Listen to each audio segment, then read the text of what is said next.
मैं आप लोग को कैपिटल बस्टिंग में risk analysis in capital budgeting take up कर रहा हूं।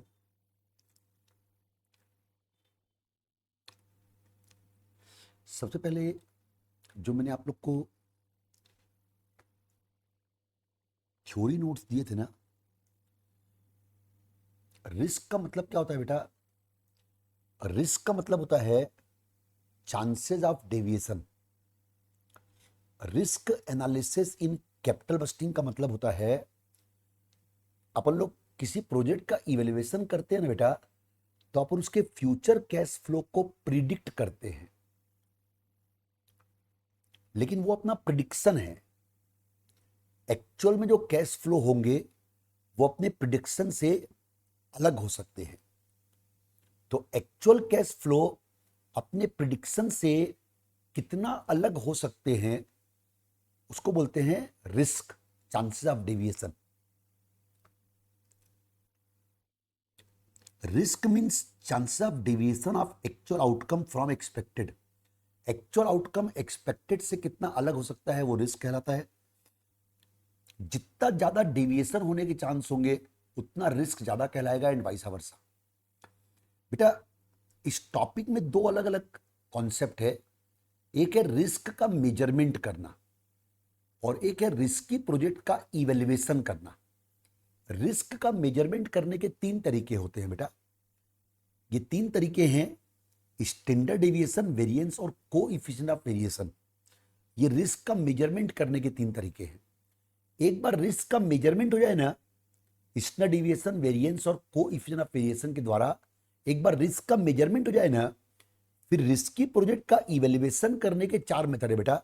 Certainty equivalent, आरएडीआर, risk adjusted discount rate, scenario analysis और सेंसिटिविटी एनालिसिस। बेटा अब एक्सपेक्टेड कैश फ्लो कैसे निकालते हैं अपन लोग? बेटा एक्सपेक्टेड कैश फ्लो का कंसेप्ट तब लगता है जब अपने को सेम ईयर के लिए तीन चार कैश फ्लो दिए हैं और हर एक की प्रोबेबिलिटी दी हुई है। तो रिस्पेक्टिव कैश फ्लो को रिस्पेक्टिव प्रोबेबिलिटी से मल्टीप्लाई करके सम अप करेंगे ना, तो उसको बोलते हैं expected cash flow. Respective cash flow into respective probability. अब अपन लोग दो क्वेश्चन देखते हैं, क्वेश्चन नंबर 1 और क्वेश्चन नंबर 2। क्वेश्चन नंबर 1 है बेटा, possible net cash flow of project A and B at the end of first year. At the end of first year word को underline कर लीजिएगा। And their probability are given below. Discount rate 10%। दोनों project में initial investment 10,000 रुपए है। Calculate the expected NPV for each project. State कौन सा project preferable है। बेटा अपने को ये प्रोजेक्ट ए जो है ना, इसके एक कैश फ्लो देने की जगह 5 कैश फ्लो दिए हैं बेटा, मगर ये पांचों कैश फ्लो ईयर 1 के ही हैं। Eight the end of year 1, year 1 के आखिरी में प्रोजेक्ट ए में या तो 8,000 आएगा या 10,000 आएगा या 12,000 आएगा या 14,000 आएगा या 16,000 आएगा। 8,000 आने की इतनी प्रोबेबिलिटी है, 10,000 आने की इतनी प्रोबेबिलिटी है, एंड सो ऑन। क्या करेंगे अपन लोग? रिस्पेक्टिव कैश फ्लो को रिस्पेक्टिव प्रोबेबिलिटी से मल्टीप्लाई करके समअप कर देंगे ना।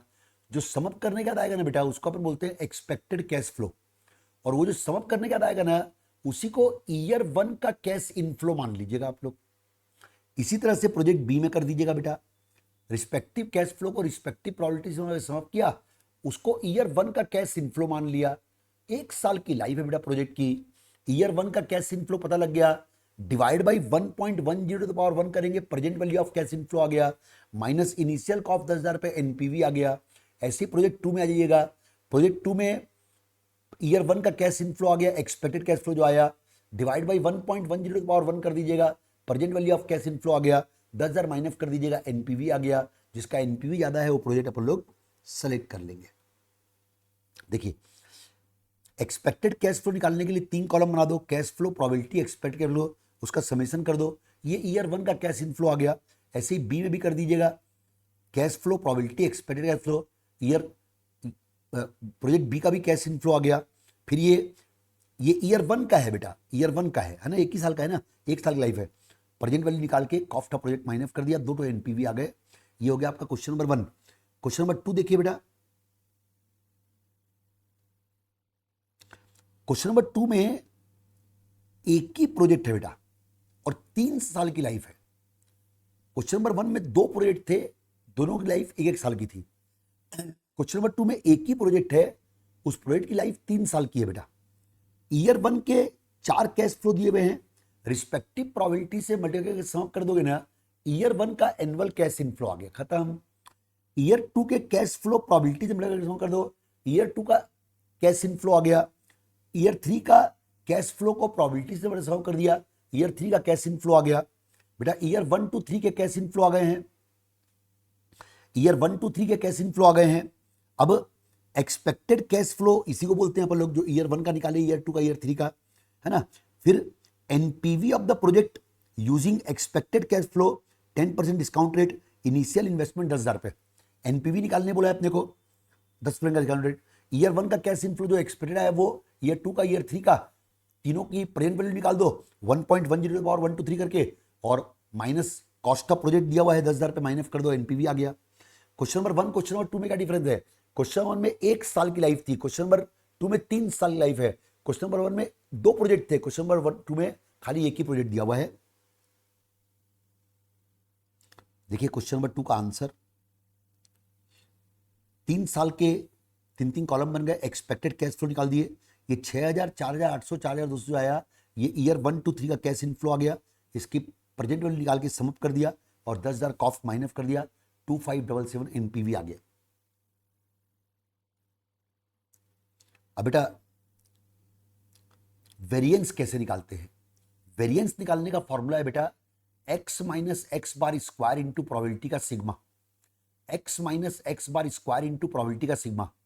x का मतलब होता है जो अलग अलग ऑब्जर्वेशन रहते हैं वो, x बार का मतलब होता है जो एक्सपेक्टेड कैश फ्लो निकाले थे वो, मतलब रिस्पेक्टिव कैश फ्लो को रिस्पेक्टिव प्रोबेबिलिटी से मल्टीप्लाई करके सम जो किए थे, वो जो आया था एक्सपेक्टेड कैश फ्लो, उसी को अपन बोलते हैं एक्स बार और प्रोबेबिलिटी। तो ये आपका वेरिएंस आ गया।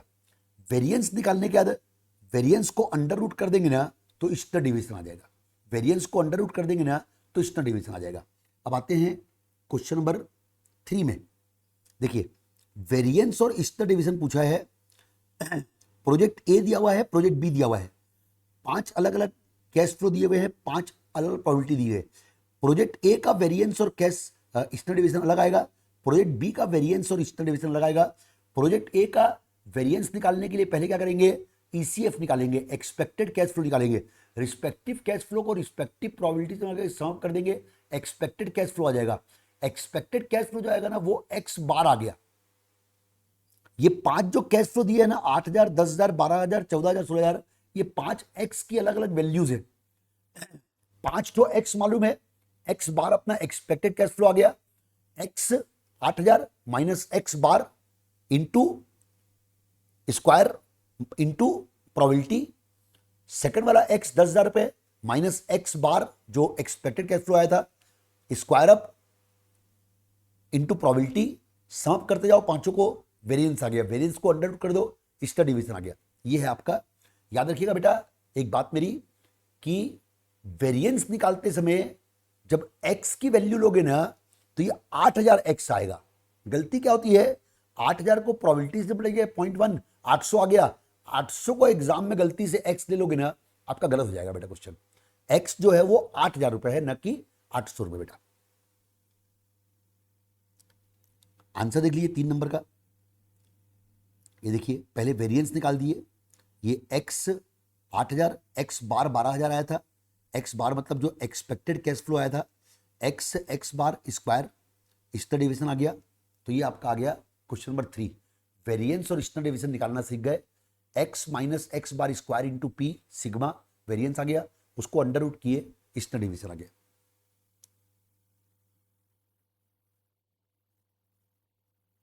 अब कोएफिशिएंट ऑफ वेरिएशन कैसे निकालते हैं, थ्योरी का। कोएफिशिएंट ऑफ वेरिएशन का फॉर्मूला है बेटा standard deviation upon expected cash flow. Standard deviation upon expected cash flow is coefficient of variation. Coefficient of variation ने रिस्क पर rupee of return, standard deviation क्या था? रिस्क था। Expected cash flow क्या था? रिटर्न था। रिस्क पर rupee of return is coefficient of variation. Coefficient of variation है रिस्क पर रूपी ऑफ रिटर्न, इसलिए फॉर्मूला है standard deviation upon expected cash flow into 100 नहीं करते हैं, पॉइंट में आता है वो coefficient of variation. Coefficient of variation ज्यादा होने का क्या मतलब है? मतलब रिस्क पर रूपी ऑफ रिटर्न ज्यादा है। कोएफिशिएंट ऑफ वेरिएशन कम होने का क्या मतलब है? रिस्क पर रूपी ऑफ रिटर्न कम है। अगर मेरे को कोएफिशिएंट ऑफ वेरिएशन जो है ना, प्रोजेक्ट का इवैल्यूएशन करने का एक मेथड भी है। Coefficient of variation risk measurement का भी मेथड है और coefficient of variation project evaluation करने का भी एक मेथड है। कोएफिशिएंट ऑफ वेरिएशन के बेस पे प्रोजेक्ट इवैल्यूएशन कैसे होता है? कोएफिशिएंट ऑफ वेरिएशन ज्यादा होने का क्या मतलब हुआ? रिस्क ज्यादा है per rupee of return. Coefficient of variation कम होने का क्या मतलब हुआ? रिस्क कम है per rupee of return. Risk को हमेशा कम करने की कोशिश की जाती है, रिटर्न को बढ़ाओ, रिस्क कम करो। इसलिए बच्चों, कोएफिशिएंट ऑफ वेरिएशन जिस प्रोजेक्ट का कम होगा वो प्रोजेक्ट बेहतर माना जाता है बेटा।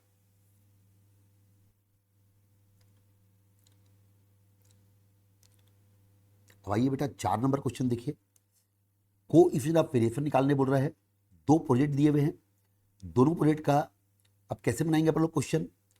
पहले तो अपन लोग ये प्रोजेक्ट ए का एक्सपेक्टेड कैश फ्लो निकाल लेंगे, रिस्पेक्टिव कैश फ्लो को रिस्पेक्टिव प्रोबेबिलिटी से सेव कर लेंगे, एक्सपेक्टेड कैश फ्लो आ जाएगा। एक्सपेक्टेड कैश फ्लो निकालने का वेरिएंस निकाल लेंगे। ये 5 जो कैश फ्लो दिए हुए हैं ये एक्स हैं, जो एक्सपेक्टेड कैश फ्लो निकाले वो एक्स बार था। 5x minus x bar square probability sigma, variance आ गया। वेरिएंस को अंडर रूट करके स्टैंडर्ड डेविएशन निकाल लेंगे। फिर स्टैंडर्ड डेविएशन डिवाइड बाई जो एक्सपेक्टेड कैश फ्लो आया था ना x bar, standard deviation divide by जो एक्स बार आया था ना equal to coefficient of variation, ऐसे ही बी का निकालेंगे। प्रोजेक्ट का इवैल्यूएशन करने नहीं बोला है अपने को। तो 4 नंबर का आंसर देखिए। पहले प्रोजेक्ट ए का cash flow probability expected cash flow, ये एक्स बार आ गया बेटा, ऐसे ही बी का कर लिए। फिर एक्स 5 तो ये 10,000 12,000 14,000 16,000 18,000, एक्स बार 14,000 है पांचों केस में। देखिए 10,000 minus 14,000, 12,000 minus 14,000, 14,000 minus 14,000, 16,000 minus 14,000, 18,000 minus 14,000, X bar करके स्क्वायर करके वेरिएंस आ गया, स्टैंडर्ड डेविएशन आ गया। Coefficient of variation standard deviation upon expected cash flow, standard deviation upon expected cash flow, मतलब जो एक्स बार की वैल्यू आई थी तो 0.1565 आ गया। शो करता है रिस्क पर रूपी ऑफ रिटर्न 15 पैसे है। 1 रुपये का रिटर्न होना अगर प्रोजेक्ट एक्स में तो 15 पैसे का रिस्क है। ऐसे ही बी में भी अपन लोगों ने सीवी निकाल लिया, 23 पैसे आ गया। बी में सीवी ज़्यादा है, मतलब रिस्क ज़्यादा है पर रूपी ऑफ रिटर्न। अगर प्रोजेक्ट का इवैल्यूएशन करना बोलता ना तो अपन लोग प्रोजेक्ट ए को सेलेक्ट करते, क्योंकि प्रोजेक्ट ए में रिस्क कम है per rupee of return.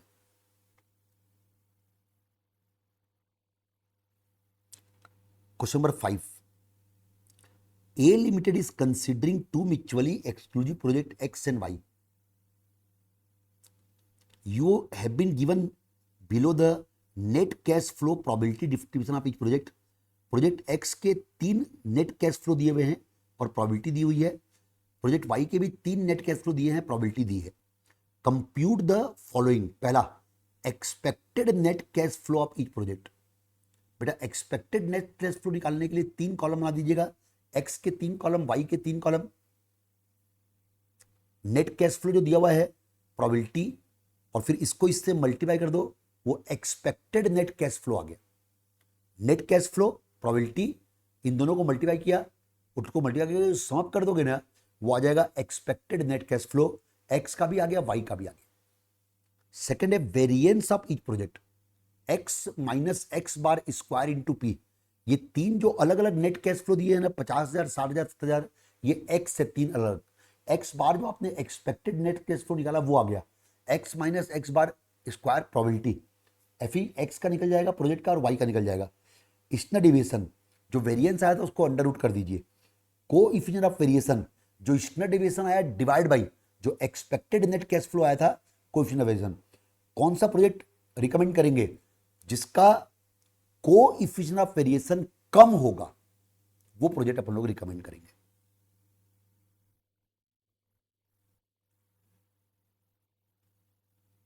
Answer देख सकते हैं 5 नंबर का।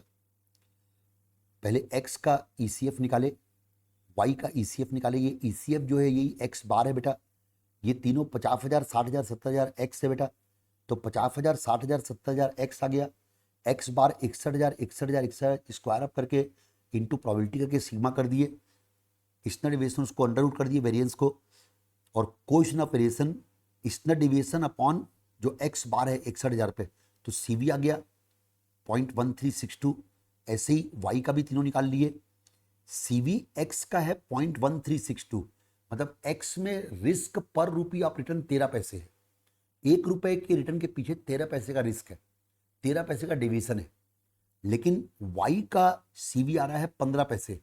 y में 1 रुपए के रिटर्न के पीछे 15 पैसे का रिस्क है, जबकि x में 1 रुपए के रिटर्न के पीछे 13 पैसे का रिस्क है। रिस्क कम है x में, इसलिए x प्रोजेक्ट को अपन सेलेक्ट करेंगे। 6 नंबर क्वेश्चन देखिए। Shivam limited 2 mutually exclusive project consider कर रहा है, ए और बी। ए की कॉस्ट 12,000, बी की cost 11,000।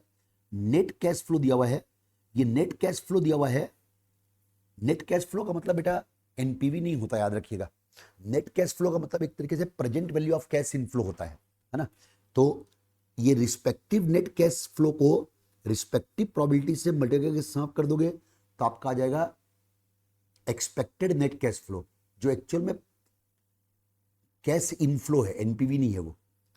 Compute the expected net cash flow of A and B. A के 3 कॉलम बनाओ, नेट कैश फ्लो प्रोबेबिलिटी, दोनों को मल्टीप्लाई करके तीसरे कॉलम में आ जाएगा एक्सपेक्टेड नेट कैश फ्लो, उसका समेशन कर दो। ऐसे ही बी के 3 कॉलम बना दो, उसका समेशन कर दो।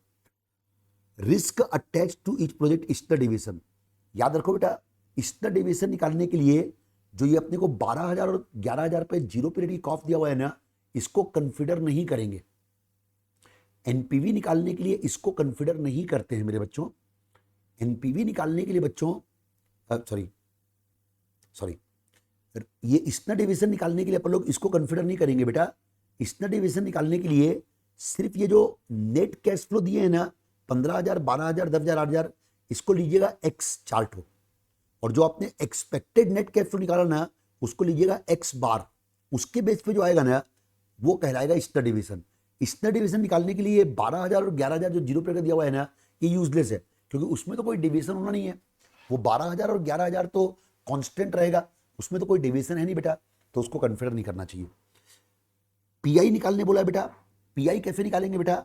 जो आपका ये एक्सपेक्टेड नेट कैश फ्लो आया था, वही आपका present value of cash inflow है बच्चों। जो आपका एक्सपेक्टेड नेट कैश फ्लो आया था बेटा, वही आपका present value of cash inflow है बेटा। और जो 12,000, 11,000 दिया है बेटा, वो जीरो पीरियड का आउटफ्लो है बेटा। तो पीआई निकालने के लिए जो एक्सपेक्टेड नेट कैश फ्लो आया था, वो हो गया न्यूमरेटर फॉर्मूले का, और जो 12,000, 11,000 है बेटा, वो हो गया फॉर्मूले का डिनोमिनेटर। लास्ट है, कौन सा प्रोजेक्ट आप रिकमेंड करेंगे? State with reason. बेटा प्रोजेक्ट की रिकमेंडेशन करने के लिए अपने को क्वेश्चन में क्या पूछा है उससे कोरिलेट करना चाहिए रिक्वायरमेंट को। एग्जांपल, 5 नंबर क्वेश्चन में अपने को कोएफिशिएंट ऑफ वेरिएशन पूछा था, तो प्रोजेक्ट की इवैल्यूएशन के लिए सीवी का इस्तेमाल किया गया। 6 नंबर क्वेश्चन में आपको पीआई पूछा गया है, तो पीआई के बेस पे अपन लोग प्रोजेक्ट का इवैल्यूएशन करेंगे। पीआई जिसका ज्यादा होगा उस प्रोजेक्ट को अपन लोग बेटर लिखेंगे। ये है 6 नंबर क्वेश्चन। एक बार आंसर देख लेते हैं। पहले net cash flow, expected cash flow आ गया। वेरिएंस अपन ने डायरेक्ट निकाल लिया था स्टैंडर्ड डिविएशन। स्टैंडर्ड डिविएशन को एक्सपेक्टेड कैश फ्लो, ये पीआई कैसे निकालेंगे? जो एक्सपेक्टेड कैश फ्लो 12,400 आया है, वो आपका पीवीसीआई है। इसमें क्वेश्चन में अपने को लाइफ नहीं दी है और सीओसी नहीं दिया हुआ है, तो इसी को पीवीसीआई मानेंगे। इसी को अपन लोग पीवीसीआई मानेंगे बेटा, ये पीवीसीआई है। और फिर इसके बेस पे अपन लोग यहां पर स्टैंडर्ड डिविएशन ही पूछा था, इसलिए दोनों को अपन ने कंसिडर कर लिया। स्टैंडर्ड डिविएशन कम हो तो अच्छा है, पीआई ज्यादा हो तो अच्छा है। क्वेश्चन नंबर 7 और 5 दोनों सेम क्वेश्चन है, इसलिए 7 को डिस्कस नहीं कर रहा हूं। अब मैं आता हूं सर्टेनिटी इक्विवेलेंट में। सर्टेनिटी इक्विवेलेंट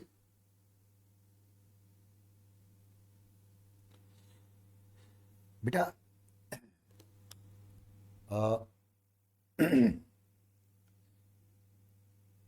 बेटा दो अलग अलग कॉन्सेप्ट है।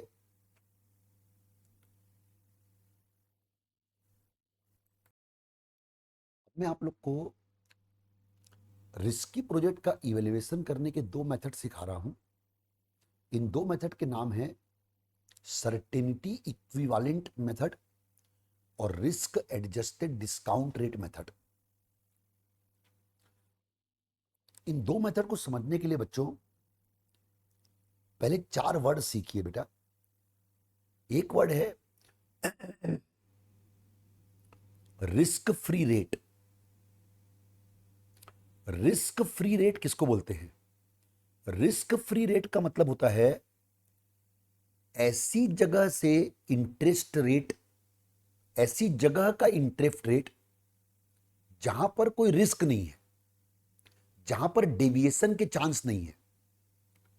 जैसे गवर्नमेंट ऑफ इंडिया की जो सिक्योरिटी रहती है उसमें जो इंटरेस्ट रेट मिलता है उसको रिस्क फ्री रेट कहा जाता है, क्योंकि गवर्नमेंट ऑफ इंडिया की सिक्योरिटी में डेविएशन के चांस नहीं है। आप जितना सोचे हो उतना मिलेगा आपको। तो रिस्क फ्री रेट का मतलब हुआ ऐसी जगह का रेट ऑफ इंटरेस्ट जहां पर कोई रिस्क नहीं है। दूसरा वर्ड है बेटा risk adjusted discount rate. Risk adjusted discount rate का मतलब होगा बेटा वो डिस्काउंट रेट यानी जितना अपने को प्रोजेक्ट से चाहिए, जिसमें रिस्क का भी एडजस्टमेंट किया जा चुका है।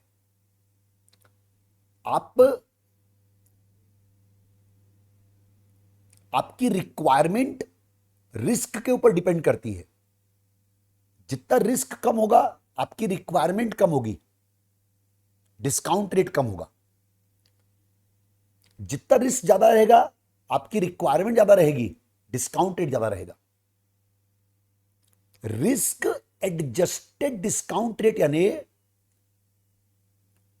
रिस्क के हिसाब से कितना आपको कमाई चाहिए परसेंटेज टर्म में, उसको बोलते हैं रिस्क एडजस्टेड डिस्काउंट रेट। जब आप गवर्नमेंट ऑफ इंडिया की सिक्योरिटी में इन्वेस्टमेंट करोगे ना, कोई रिस्क नहीं है, तो आपकी रिक्वायरमेंट भी रहेगी रिस्क फ्री रेट। जब आप प्रोजेक्ट में इन्वेस्टमेंट करोगे ना, आपको रिस्क हो जाएगा, क्योंकि डेविएशन के चांस हो जाएंगे। जितना सोचे उससे ऊपर आता है, कम ज्यादा। तो प्रोजेक्ट में इन्वेस्टमेंट करोगे तो रिस्क आपका आ जाएगा। रिस्क आ जाएगा तो आपका डिस्काउंट रेट भी चेंज हो जाएगा। जितना रिस्क फ्री रेट था उससे आपको ज्यादा रेट चाहिए ना। यहां तो प्रोजेक्ट का अगर इवेल्युएशन करोगे, प्रोजेक्ट के बारे में सोचोगे, तो वहां रिस्क ज्यादा है, तो वहां आपको रिक्वायरमेंट ज्यादा रहेगी। तो कितनी रिक्वायरमेंट रहेगी उसको बोलते हैं risk adjusted discount rate. Risk adjusted discount rate निकालने का फॉर्मूला क्या है? रिस्क एडजस्टेड डिस्काउंट रेट निकालने का फॉर्मूला है risk free rate plus risk premium. Risk premium, risk adjusted discount rate equal to risk free rate plus risk premium. क्योंकि जितना risk free rate है उतना तो चाहिए ही चाहिए आपको, और कुछ एक्स्ट्रा चाहिए, क्योंकि आप रिस्क ले रहे हो। अगर प्रोजेक्ट में जा रहे हो तो आप रिस्क ले रहे हो, रिस्क ले रहे हो तो एक्स्ट्रा चाहिए। जो एक्स्ट्रा चाहिए उसको अपन बोलते हैं रिस्क प्रीमियम बेटा, उसको अपन बोलते हैं रिस्क प्रीमियम बेटा। तो इसलिए RADR या risk adjusted discount rate equal to risk free rate plus risk premium. तो आपने अभी दो चीजें सीखी बेटा, पहला रिस्क फ्री रेट क्या होता है और रिस्क एडजस्टेड डिस्काउंट रेट क्या होता है। रिस्क फ्री रेट यानी गवर्नमेंट ऑफ इंडिया की सिक्योरिटी वगैरह से जो इंटरेस्ट रेट मिलेगा वो रिस्क फ्री रेट हो गया।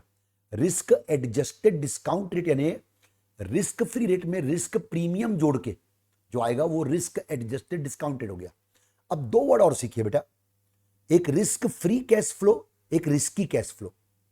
रिस्क फ्री कैश फ्लो किसको बोलेंगे? ऐसे कैश फ्लो जिसमें कोई रिस्क नहीं है, जिसमें कोई डेविएशन के चांस नहीं है। रिस्की कैश फ्लो किसको बोलेंगे? ऐसे कैश फ्लो जिसमें डेविएशन के चांस है, जिसमें रिस्क है, जिसमें डेविएशन के चांस है।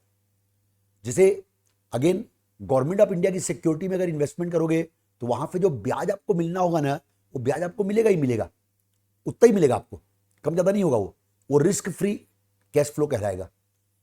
किसी प्रोजेक्ट में अगर पैसा डालोगे तो फिर जो कैश फ्लो आपको आएगा वो आपका रिस्की कैश फ्लो रहेगा, क्योंकि उसमें डेविएशन के चांस है। तो 4 वर्ड अपन ने सीखे। रिस्क फ्री रेट यानी गवर्नमेंट ऑफ इंडिया पे जो इंटरेस्ट मिलता है वो, रिस्क एडजस्टेड डिस्काउंट रेट यानी प्रोजेक्ट से अपने को कितने % कमाई चाहिए। रिस्क एडजस्टेड डिस्काउंट रेट का संबंध है रिस्क फ्री रेट से, क्योंकि रिस्क फ्री रेट में रिस्क प्रीमियम जोड़ेंगे तो आरएडीआर आएगा। रिस्क फ्री कैश फ्लो ऐसे कैश फ्लो जिसमें कोई डेविएशन के चांस नहीं है। रिस्की कैश फ्लो ऐसे कैश फ्लो जिसमें डेविएशन के चांस है। बेसिक कॉन्सेप्ट क्या है बेटा? बेसिक कॉन्सेप्ट है एनपीवी निकालते समय अगर रिस्क फ्री कैश फ्लो ले रहे हो तो रिस्क फ्री रेट से एनपीवी निकालते हैं, मतलब रिस्क फ्री रेट को डिस्काउंटिंग रेट मानते हैं। अगर रिस्क फ्री कैश फ्लो ले रहे हो, रिस्क फ्री कैश फ्लो ले रहे हो तो रिस्क फ्री डिस्काउंटिंग रेट लेंगे एनपीवी निकालने के लिए। और अगर रिस्की कैश फ्लो ले रहे हो तो रिस्क एडजस्टेड डिस्काउंट रेट लेंगे एनपीवी निकालने के लिए। ये बेस कॉन्सेप्ट है बेटा। अब मैं पहले आपको क्वेश्चन नंबर 8 और 9 डिस्कस कर लेता हूं। बहुत इजी क्वेश्चन है। 1000 लाख रुपए कॉस्ट दिया हुआ है इन्वेस्टमेंट की, रिस्क फ्री रेट है 5%, रिस्क प्रीमियम 10%। ये रिस्क प्रीमियम दिया है बच्चों। रिस्क फ्री रेट में रिस्क प्रीमियम को जोड़ते हैं तो रिस्क एडजस्टेड डिस्काउंट रेट आता है। 5% रिस्क फ्री रेट है, रिस्क प्रीमियम 10% है, 15% आएगा आरएडीआर। लाइफ 5 साल के कैश फ्लो दिए हुए हैं। एनपीवी निकालने बोल रहा है दोनों मेथड से। रिस्क फ्री रेट से एनपीवी निकालो, रिस्क एडजस्टेड डिस्काउंट रेट से एनपीवी निकालो। मतलब 5% जो रिस्क फ्री रेट है उससे एनपीवी निकालना है, 15% से एनपीवी निकालना है। एकदम इजी क्वेश्चन है। 5 साल के कैश फ्लो दिए हैं, रिस्क फ्री रेट से एनपीवी निकालना होगा तो क्या करेंगे? ये 5 साल के कैश फ्लो को 5% डिस्काउंटिंग रेट लीजिएगा तो 125 divide by 1.05 to the power 1 plus 300 divide by 1.05 to the power 2, 375 divide by 1.05 to the power 3 and so on. और अगर रिस्क एडजस्टेड डिस्काउंट रेट से एनपीवी निकालना है तो रिस्क फ्री रेट में रिस्क प्रीमियम जोड़ दिया तो रिस्क एडजस्टेड डिस्काउंट रेट 15% आ गया, उससे एनपीवी निकाल दिया। 2 एनपीवी आ गए आपके। 9 नंबर क्वेश्चन भी सिमिलर है।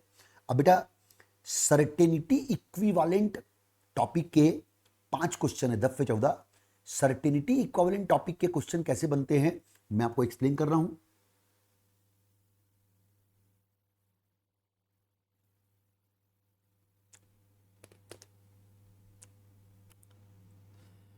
सर्टेनिटी इक्विवेलेंट किसको बोलते हैं? सर्टेनिटी इक्विवेलेंट का मतलब होता है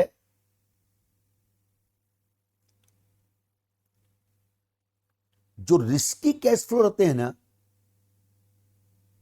और जो रिस्क फ्री कैश फ्लो रहते हैं ना, तो risk free cash flow as a proportion of risky cash flow, risk free cash flow as a proportion of risky cash flow is called certainty equivalent. Risk free cash flow divided by risky cash flow is certainty equivalent. ये formula है risk free cash flow upon risky cash flow is CE. अपने लिए CE का क्या role है? अपन क्या करते हैं बेटा, क्वेश्चन में अपने को रिस्की कैश फ्लो दिया रहता है, क्वेश्चन में अपने को सर्टेनिटी इक्विवेलेंट दिया रहता है। अपन रिस्की कैश फ्लो को सर्टेनिटी इक्विवेलेंट से मल्टीप्लाई करते हैं तो आ जाता है रिस्क फ्री कैश फ्लो। और रिस्क फ्री कैश फ्लो आने के बाद रिस्क फ्री डिस्काउंटिंग रेट से एनपीवी निकाल देते हैं। खत्म का, बस इतना ही नॉलेज चाहिए बेटा। ये वाला चार्ट काम आएगा आपके। ये देखिए सर्टेनिटी इक्विवेलेंट के क्वेश्चन आने के लिए ये चार्ट काम की चीज है। पहला कॉलम बनाइए year, second column cash flow जो क्वेश्चन में दिए हुए हैं, जो क्वेश्चन में कैश फ्लो दिए रहते हैं वो रिस्की कैश फ्लो रहते हैं। थर्ड कॉलम सर्टेनिटी इक्विवेलेंट, ये भी क्वेश्चन में दिया रहेगा। फिर जो कैश फ्लो क्वेश्चन में दिए हुए हैं उसको सर्टेनिटी इक्विवेलेंट से मल्टीप्लाई करके रिस्क फ्री कैश फ्लो में कन्वर्ट कर दीजिएगा। फिर प्रेजेंट वैल्यू फैक्टर से मल्टीप्लाई कर देंगे, रिस्क फ्री कैश फ्लो को पीवीएफ से मल्टीप्लाई करेंगे, present value of cash inflow आएगा, कॉस्ट ऑफ प्रोजेक्ट माइनस कर दीजिएगा, एनपीवी आ जाएगा। ये सर्टेनिटी इक्विवेलेंट वाले क्वेश्चन मानने का तरीका। जैसे कि for example question number 10, expected cash flow दिया हुआ है बेटा, सर्टेनिटी इक्विवेलेंट दिया हुआ है बेटा। एक्सपेक्टेड कैश फ्लो को सर्टेनिटी इक्विवेलेंट से मल्टीप्लाई कर दो, ये आ जाएगा आपका risk free cash flow. 5% discounting rate है, रिस्क फ्री कैश फ्लो को divide by 1.05 to the power 1, मतलब इसका पीवीएफ ले लो 5% का, present value of cash inflow निकाल के कॉस्ट माइनस कर दो, एनपीवी आ गया। बहुत इजी है बेटा। इसमें एक बार मैं आपको आपकी कॉपी में से आंसर दिखाता हूं बेटा। ये देखिए सर्टेनिटी इक्विवेलेंट वाले क्वेश्चन कैसे बनते हैं। 14 नंबर का क्वेश्चन है, year cash flow certainty equivalent, इसको इससे मिल गया risk free cash flow, PVF risk free rate का, और आपका पीवीसीआई निकाल के एनपीवी आ गया। अब एक नया वैरायटी ये था, ये 12 नंबर क्वेश्चन का सेकंड पार्ट बेटा नया है। 12 नंबर क्वेश्चन के सेकंड पार्ट में क्या लिखा है देखो बेटा, कि अगर रिस्क एडजस्टेड डिस्काउंट मेथड का यूज करते तो identify which project would be appraised with a higher rate and why. मतलब क्या पूछा है अपने को 12 नंबर क्वेश्चन में सेकंड पार्ट में, ये क्वेश्चन सीई का क्वेश्चन है, लेकिन उसके सेकंड पार्ट में क्या पूछा है कि अगर आरएडीआर मेथड का यूज करते तो कौन से प्रोजेक्ट को हायर रेट से डिस्काउंटिंग करते और क्यों। कौन से प्रोजेक्ट को हायर रेट से डिस्काउंटिंग करते और क्यों। अगर आरएडीआर मेथड का यूज करते तो कौन से प्रोजेक्ट को हायर रेट से डिस्काउंटिंग करते और क्यों। तो इसका जवाब होगा बेटा, आरएडीआर मेथड में जिस प्रोजेक्ट में ज्यादा रिस्क रहता है ना, उस प्रोजेक्ट को हायर रेट से डिस्काउंटिंग करते हैं। जिसमें कम रिस्क रहता है ना, उसको कम रेट से डिस्काउंटिंग करते हैं। तो अपने को बोला है क्वेश्चन में कि बताइए आरएडीआर मेथड होता तो कौन से प्रोजेक्ट को हायर रेट से डिस्काउंटिंग करते। तो इसका जवाब होगा, पहले यह देखना पड़ेगा कि रिस्क किस में ज्यादा है। कैसे मालूम चलेगा रिस्क किस में ज्यादा है। सर्टेनिटी इक्विवेलेंट क्वेश्चन में दिया हुआ है, सर्टेनिटी इक्विवेलेंट को देख के आप पता लगा सकते हो रिस्क किस में ज्यादा है। सर्टेनिटी इक्विवेलेंट और रिस्क, इन दोनों में इनवर्स रिलेशनशिप है। सर्टेनिटी इक्विवेलेंट ज्यादा मतलब रिस्क कम, रिस्क कम मतलब रिस्क एडजस्टेड डिस्काउंट रेट भी कम। सर्टेनिटी इक्विवेलेंट कम मतलब रिस्क ज्यादा, रिस्क ज्यादा मतलब आरएडीआर भी ज्यादा। सर्टेनिटी इक्विवेलेंट और रिस्क में इनवर्स का रिलेशन है। सर्टेनिटी इक्विवेलेंट ज्यादा, रिस्क कम, सर्टेनिटी इक्विवेलेंट कम, रिस्क ज्यादा। रिस्क कम, आरएडीआर कम, रिस्क ज्यादा, आरएडीआर ज्यादा। इस क्वेश्चन में एन प्रोजेक्ट का सर्टेनिटी इक्विवेलेंट ज्यादा है, मतलब उसमें रिस्क कम है, उसके लिए आरएडीआर कम रहेगा। एम प्रोजेक्ट का सर्टेनिटी इक्विवेलेंट कम है, मतलब उसमें रिस्क ज्यादा है, उसका आरएडीआर ज्यादा होगा। तो फाइनल आंसर होगा, क्योंकि एम प्रोजेक्ट का सर्टेनिटी इक्विवेलेंट कम है इसलिए उसमें रिस्क ज्यादा है, इसलिए आरएडीआर उसमें ज्यादा होगा। अब मैं आप लोग को रिस्क एडजस्टेड डिस्काउंट रेट वाले क्वेश्चन करवा रहा हूं। 15A क्वेश्चन देखिए, काफी इजी क्वेश्चन है।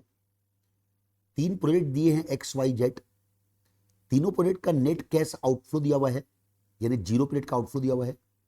प्रोजेक्ट की लाइफ दी हुई है, एनुअल कैश इनफ्लो दिए हैं, कोएफिशिएंट ऑफ वेरिएशन दिया है बेटा, और कोएफिशिएंट ऑफ वेरिएशन के हिसाब से नीचे रिस्क एडजस्टेड डिस्काउंट रेट दिया है और रिस्क एडजस्टेड डिस्काउंट रेट के हिसाब से एन्यूटी फैक्टर दिया हुआ है।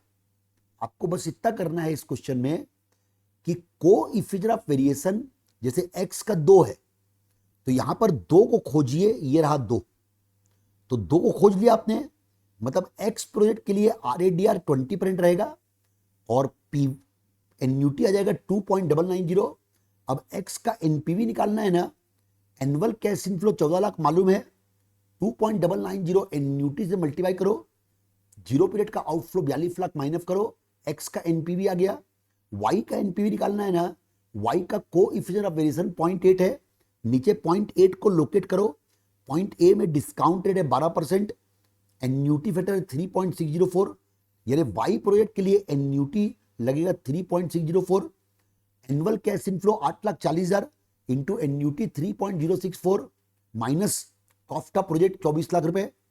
इसका कोएफिशिएंट ऑफ वेरिएशन है 1.6, 1.6 यहां पर है, 1.6 है मतलब 16% हो गया और 3.274 हो गया, मतलब जेड प्रोजेक्ट के लिए एन्यूटी फैक्टर लगेगा 3.274, एनुअल कैश इनफ्लो 6 लाख मालूम है इंटू 3.274 माइनस 20 लाख रुपए, तो इसका भी एनपीवी आ जाएगा आपका।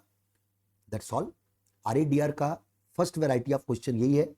15A, 15B और 16 तीनों क्वेश्चन इसी कॉन्सेप्ट पे है। अब आते हैं 17 नंबर क्वेश्चन में। 17 नंबर क्वेश्चन में क्या दिया है देखो बेटा, 50 लाख रुपए का कैश आउटफ्लो दिया हुआ है, लाइफ 4 साल की दिया हुआ है, रिस्क फ्री रेट 6% है और रिस्क प्रीमियम 6% है। रिस्क फ्री रेट में रिस्क प्रीमियम को जोड़ने से आता है आरएडीआर, तो आरएडीआर आ गया 12% इसका। अदर इंफॉर्मेशन 4 साल की सेल दिया हुआ है बेटा, पीवी रेशियो दिया हुआ है, सेल को पीवी रेशियो से मल्टीप्लाई करेंगे कंट्रीब्यूशन आ जाएगा। चारों साल की सेल अलग अलग है, चारों साल का अलग अलग कंट्रीब्यूशन आ जाएगा। फिक्स कॉस्ट को माइनस कर दीजिएगा, एक्सक्लूडिंग डेप्रिसिएशन है मतलब कैश फिक्स कॉस्ट है, माइनस कर दीजिएगा तो आपका आ जाएगा एनुअल कैश इनफ्लो, उसको एनुअल कैश इनफ्लो बोलिएगा। सेल को पीवी रेशियो से मल्टीप्लाई किया, कंट्रीब्यूशन आ गया, फिक्स कॉस्ट को माइनस कर दिया, एनुअल कैश इनफ्लो, क्योंकि टैक्स को इग्नोर करने बोल रहा है तो डेप्रिसिएशन भी इग्नोर हो जाएगा। एनुअल कैश इनफ्लो आ गया। क्वेश्चन की रिक्वायरमेंट क्या है, एक आईएमपी लाइन ध्यान दो, NPV on the basis of आरएडीआर, NPV on the basis of आरएडीआर, आरएडीआर के बेस पे एनपीवी निकालने बोल रहा है। आरएडीआर अपना आया 12%, risk free rate plus risk premium equal to RADR, risk free rate 6%, risk premium 6%, RADR 12%, RADR के बेस पे एनपीवी निकालने बोल रहा है। एनुअल कैश इनफ्लो निकाल चुके हो, एनुअल कैश इनफ्लो निकाल चुके हो, 12% के रेट से एनपीवी निकालना है। 6% का रेट यूवलेफ है, ये आपको कंफ्यूज करने के लिए दिया हुआ है। कैसे यूवलेफ मालूम चलेगा आपको, इस लाइन को पढ़ के कि एनपीवी आरएडीआर के बेस पे आपको पूछा गया है, तो 6% का रेट यूवलेफ हो गया, 12% के रेट पे जो एनपीवी आएगा ना वही आपका आंसर हो जाएगा बेटा। एनुअल कैश इनफ्लो निकाल चुके हो, पीवीएफ आपको मालूम है 12% का, present value of cash inflow निकाल के 50 लाख माइनस कर दीजिए। अब आइए आरएडीआर का लास्ट क्वेश्चन है, फायदे 18A देखिए पहले 18A। 18A नंबर क्वेश्चन में दो बहुत यूनिक पॉइंट है बेटा, ध्यान दीजिएगा। 18A नंबर क्वेश्चन में दो बहुत यूनिक पॉइंट है बेटा। पहला यूनिक पॉइंट इस क्वेश्चन का है, पहले बार क्वेश्चन पढ़ लेते हैं। New project limited is evaluating 3 project P1, P2, P3, following information available in respect of this project P1, P2, P3। Cost है 15 लाख, 11 लाख, 19 लाख, मतलब जीरो पीरियड का कैश आउटफ्लो दिया हुआ है, इनफ्लो दिया हुआ है ईयर 1 से लेके 4 तक का। पहला इंपॉर्टेंट पॉइंट, इनफ्लो वर्ड को ध्यान देना बेटा। इनफ्लो मतलब कैश इनफ्लो, कैश इनफ्लो मतलब सब एडजस्टमेंट करने के बाद। टैक्स रेट इस क्वेश्चन में यूजलेस है, ये पहला इस क्वेश्चन का आईएमपी पॉइंट था। इस क्वेश्चन का पहला IMP point, tax rate useless है, क्योंकि अपने को इनफ्लो दिया हुआ है। इनफ्लो दिया हुआ है मतलब पीबीटी में टैक्स माइनस करने के बाद और डेप्रिफन को एड बैक करने का जो आता है उसको अपन बोलते हैं इनफ्लो। पीबीटी में टैक्स माइनस करने के बाद और डेप्रिफन को एड बैक करने का जो आता है उसको अपन बोलते हैं इनफ्लो। क्वेश्चन में आपको डायरेक्ट स्ट्रेट फॉरवर्ड जब इनफ्लो दे दिया है मेरे बच्चों, तो इसका मतलब ये हुआ कि टैक्स रेट की जरूरत नहीं थी। तो टैक्स रेट क्यों दिया, आपको कंफ्यूज करने के लिए। तो टैक्स रेट इस क्वेश्चन में हो गया यूजलेस, पहली बात। दूसरी बात बेटा, इस क्वेश्चन में ये जो आरएडीआर पूछा है ना बेटा, इसका एक बहुत ही यूनिक फॉर्मूला है बेटा। आरएडीआर निकालने का फॉर्मूला है बेटा, आरएडीआर निकालने का फॉर्मूला बेटा, नॉर्मल फॉर्मूला क्या है आरएडीआर का? Risk free rate plus risk premium, risk free rate plus risk premium. इस क्वेश्चन में अपने को रिस्क फ्री रेट तो मालूम है, ये रहा 10%। रिस्क प्रीमियम अपने को स्ट्रेट फॉरवर्ड नहीं दिया हुआ है, जैसे कि अभी पिछले क्वेश्चन में अपने को रिस्क प्रीमियम 6% दिया हुआ है स्ट्रेट फॉरवर्ड, यहां पर रिस्क प्रीमियम अपने को स्ट्रेट फॉरवर्ड नहीं दिया हुआ है। रिस्क प्रीमियम निकालने के लिए एक नया तरीका इस क्वेश्चन में इस्तेमाल हुआ है मेरे बच्चों, और वो तरीका है बेटा, रिस्क प्रीमियम निकालने का एक फॉर्मूला है बेटा, रिस्क फ्री रेट में रिस्क प्रीमियम जोड़ेंगे तो आरएडीआर आ जाएगा। रिस्क प्रीमियम निकालने का फॉर्मूला है बेटा, रिस्क इंडेक्स इनटू ब्रैकेट में minimum required rate of return minus risk free rate, minimum required rate of return minus risk free rate multiply by risk index equal to risk premium. For example project P1 में ये minimum rate 15% है, risk free rate 10% है।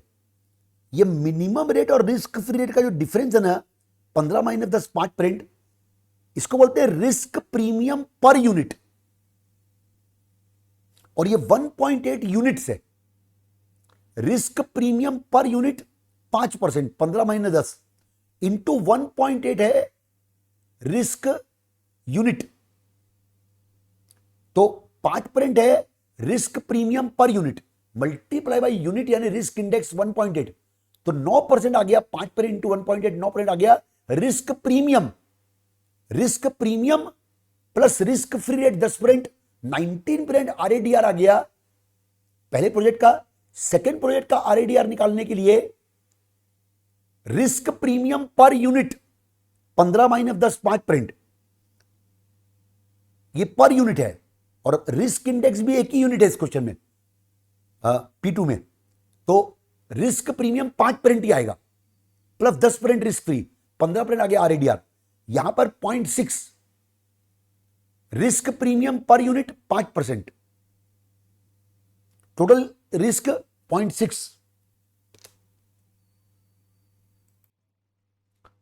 तो P3 में बेटा risk premium per unit है, minimum rate 15, risk rate 10, risk premium per unit in दोनों के डिफरेंस को बोलते हैं 5% आ गया। 0.6 है रिस्क इंडेक्स, उससे मल्टीप्लाई कर दो, तो total risk premium required is 5% into 0.6 3%, 3% risk premium हो गया, 10% रिस्क रेट, 13% आ गया आरएडीआर इसका। और कौन सा प्रोजेक्ट बेस्ट है वो निकालने के लिए एनपीवी निकाल लो। एनपीवी के लिए डिस्काउंटिंग रेट लीजिएगा आरएडीआर, तीनों का आरएडीआर अलग अलग है इसलिए तीनों का डिस्काउंटिंग रेट अलग अलग है। उसके बेस पे कैश इनफ्लो अपने को मालूम है, एनपीवी निकाल लीजिए, क्वेश्चन सॉल्व हो जाएगा आपका। 18B नंबर क्वेश्चन देखिए, consider the below mention table for the risk premium and the coefficient of variation. बेटा कोएफिशिएंट ऑफ वेरिएशन के बेस पे रिस्क प्रीमियम दिया हुआ है, कोएफिशिएंट ऑफ वेरिएशन के बेस पे रिस्क प्रीमियम दिया हुआ है। कोएफिशिएंट ऑफ वेरिएशन किसको बोलते हैं आपको याद दिला दूं मैं, तीन चीजें निकालते थे पहले, वेरिएंस निकालते थे, x minus x bar square into probability sigma. Variance को अंडर रूट करेंगे तो स्टैंडर्ड डेविएशन आएगा, standard deviation upon expected cash flow is equal to coefficient of variation. Coefficient of variation का मतलब था रिस्क पर रुपी ऑफ रिटर्न। तो इस क्वेश्चन में कोएफिशिएंट ऑफ वेरिएशन के हिसाब से रिस्क प्रीमियम दिया हुआ है। अब एक company is evaluating two project with initial investment of 1,50,000 रुपए for each project with cash inflow from them occurring at the end of 5th year. एक कंपनी दो प्रोजेक्ट का इवेल्युएशन कर रही है, उन दोनों प्रोजेक्ट में 1,50,000 रुपए है, 0 पीरियड का कैश आउटफ्लो और cash inflow from them occurring at the end of 5th year. इसको इंपॉर्टेंट लाइन मानिएगा, क्योंकि एक तो इस क्वेश्चन में ये लाइन बहुत इंपॉर्टेंट है बेटा कि cash inflow from them occurring at the end of 5th year, क्योंकि इससे क्लियर होता है कि इसमें कैश फ्लो 5th ईयर के आखिरी में एक ही बार होगा।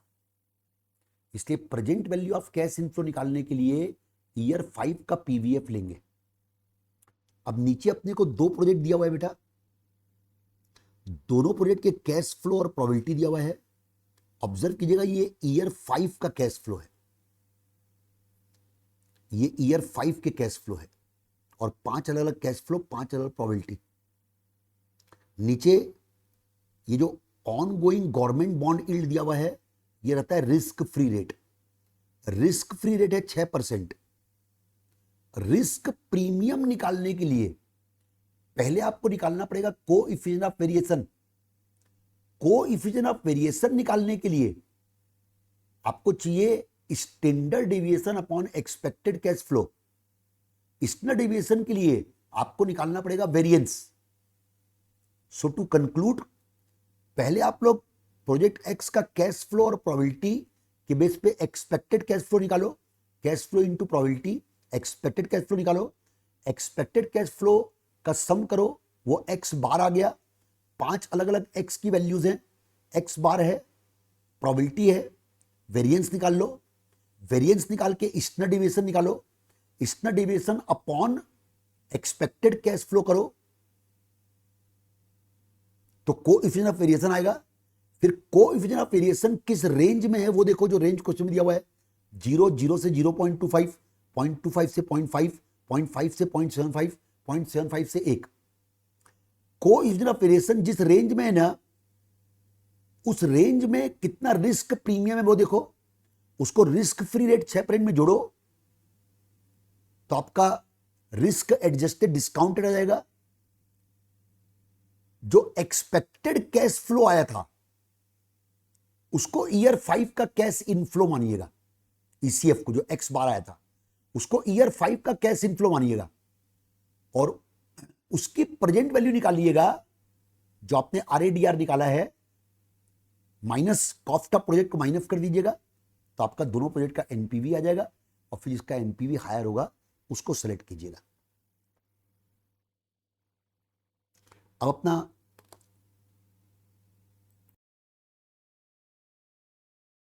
रिस्क एनालिसिस में मैं आप लोग को सिनेरियो एनालिसिस करवाता हूं।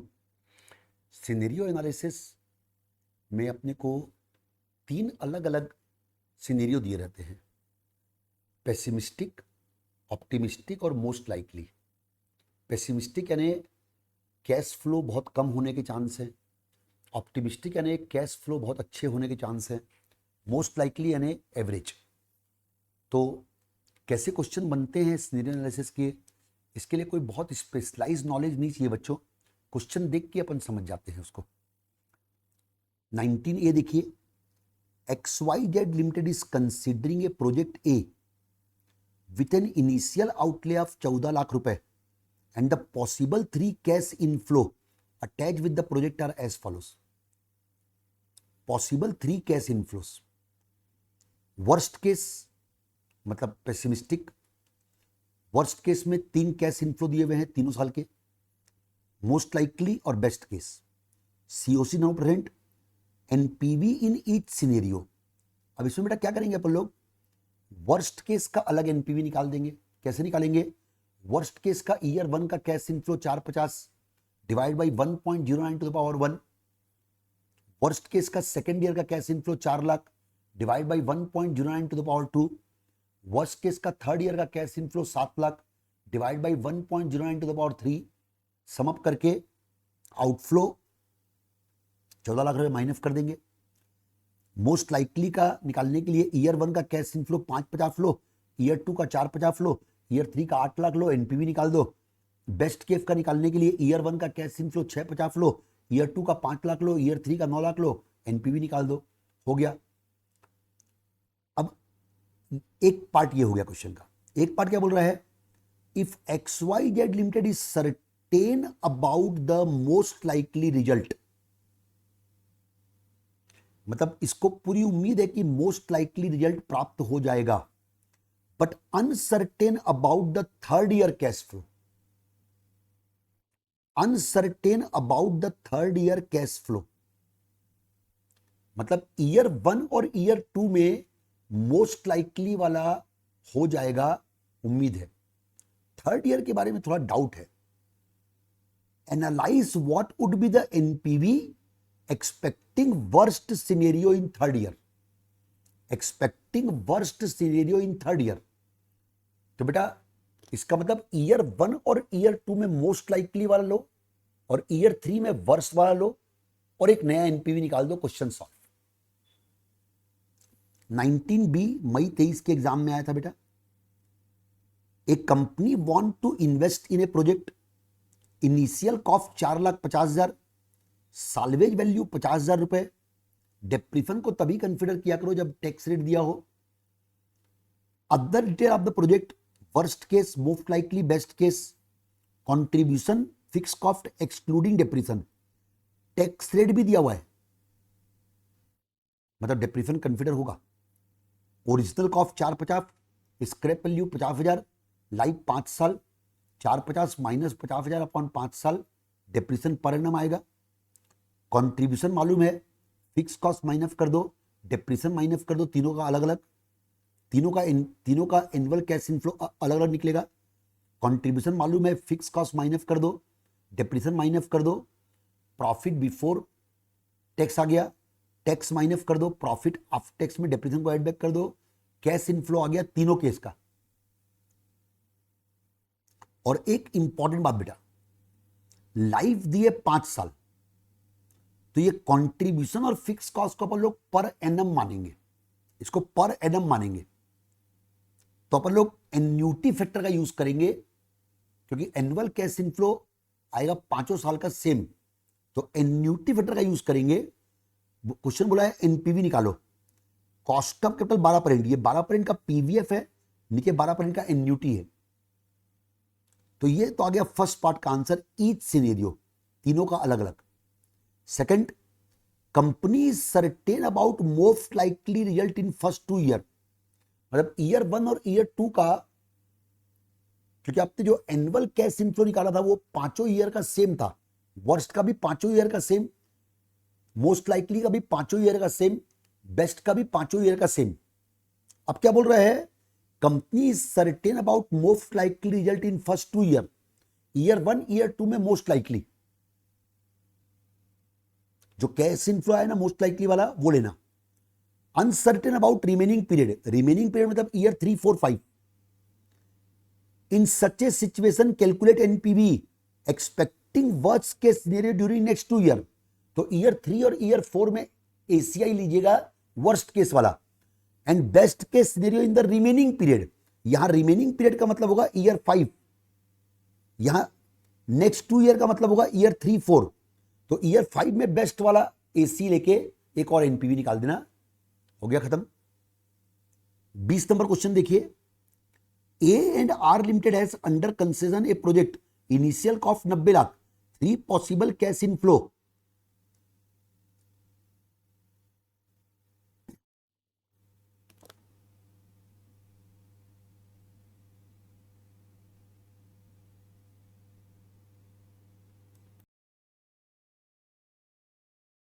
A and R Limited has under its consideration a project with an initial investment of 90 lakh रुपए, 3 probable cash inflow scenario with their probability of occurrence have been estimated as below।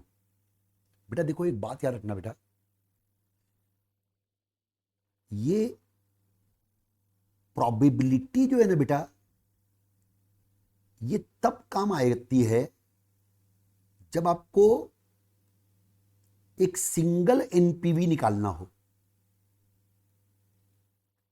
अगर आपको तीनों का अलग अलग NPV निकालना है ना बेटा, तो वहां पर ये प्रोबेबिलिटी काम नहीं आती, इसमें अपने को खुद सोचना पड़ता है बच्चों। 20 लाख रुपए वाला वर्स्ट केस हो गया, 30 लाख रुपए वाला मोस्ट लाइकली हो गया, 40 लाख रुपए वाला बेस्ट केस हो गया।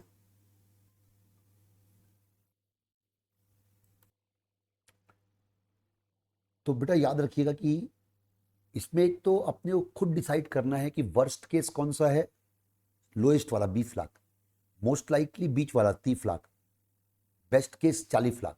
दूसरा, जहां बेटा आपको तीनों का अलग अलग एनपीवी निकालने बोल देना मेरे बच्चों, वहां प्रोबेबिलिटी को कंसिडर मत करना बेटा, और जहां एक सिंगल एनपीवी बोलेगा ना वहां प्रोबेबिलिटी काम आता है बेटा। तो देखिए एनुअल कैश इनफ्लो दिया है बेटा, मतलब एन्यूटी फैक्टर लेंगे, प्रोजेक्ट लाइफ 5 साल है बेटा, डिजायर्ड रिटर्न 18%, 18% की एन्यूटी लेंगे 5 साल की, टर्मिनल वैल्यू मतलब scrap value under 3 probability alternative, मतलब पहला वाला वर्स्ट केस है, उसका साल्वेज वैल्यू भी सबसे कम होगा, लॉजिकली 0 है। बीच वाला मोस्ट लाइकली है, उसका साल्वेज वैल्यू भी इन बिटवीन होगा 20 लाख रुपए। तीसरा वाला बेस्ट केस है, उसका साल्वेज वैल्यू भी हाईएस्ट होगा 30 लाख रुपए। ये ईयर 5 का है बेटा, 0, 20 लाख और 30 लाख ईयर 5 का है। एनुअल कैश इनफ्लो 5 साल के हैं। एनुअल कैश इनफ्लो की प्रेजेंट वैल्यू निकालने के लिए एन्यूटी और स्क्रैप वैल्यू की प्रेजेंट वैल्यू निकालने के लिए पीवीएफ लेंगे ईयर 5 का 18% का। कैलकुलेट द प्रोबेबल एनपीवी, ये बहुत इंपॉर्टेंट वर्ड है बच्चों, प्रोबेबल एनपीवी। प्रोबेबल, ये प्रोबेबल जो शब्द है ना बेटा, यहां पर ईच सिनेरियो वर्ड गायब है फर्स्ट पार्ट में। फर्स्ट पार्ट में आप ध्यान देंगे ना बच्चों, ईच सिनेरियो वर्ड नहीं दिया है और प्रोबेबल दिया हुआ है। प्रोबेबल मतलब एक्सपेक्टेड, प्रोबेबल मतलब प्रोबेबिलिटी को मद्देनजर रखते हुए। तो फर्स्ट पार्ट बनाने के लिए बेटा तीनों का अलग अलग एनपीवी नहीं आएगा, और जहां तीनों का अलग अलग एनपीवी नहीं आया तो अपन क्या करेंगे बेटा, ये एनुअल कैश इनफ्लो को रिस्पेक्टिव प्रोबेबिलिटी से मल्टीप्लाई करके सम अप करेंगे, और ये जो एनुअल कैश इनफ्लो आएगा ना ये आ जाएगा एक्सपेक्टेड एनुअल कैश इनफ्लो। ऐसे ही रिस्पेक्टिव स्क्रैप वैल्यू को रिस्पेक्टिव प्रोबेबिलिटी से मल्टीप्लाई करके सम अप करेंगे, ये आ जाएगा एक्सपेक्टेड स्क्रैप वैल्यू। ये एक्सपेक्टेड एनुअल कैश इनफ्लो को 5 साल के एन्यूटी फैक्टर से मल्टीप्लाई करेंगे, एक्सपेक्टेड स्क्रैप वैल्यू को ईयर 5 के पीवीएफ से मल्टीप्लाई करेंगे, दोनों को सम अप करके जीरो पीरियडिक कॉस्ट माइनस करेंगे, जो रिजल्टेंट फिगर आएगा वो आएगा प्रोबेबल एनपीवी। सेकंड पार्ट है worst case NPV, best case NPV. Second part को बनाने के लिए प्रोबेबिलिटी को ध्यान नहीं दिया जाएगा, अलग अलग एनपीवी पूछा है। वर्स्ट केस एनपीवी पूछा है 20 लाख रुपए एनुअल कैश इनफ्लो लेंगे, 0 स्क्रैप वैल्यू लेंगे, उसके बेस पे जो एनपीवी आएगा वर्स्ट केस एनपीवी हो गया।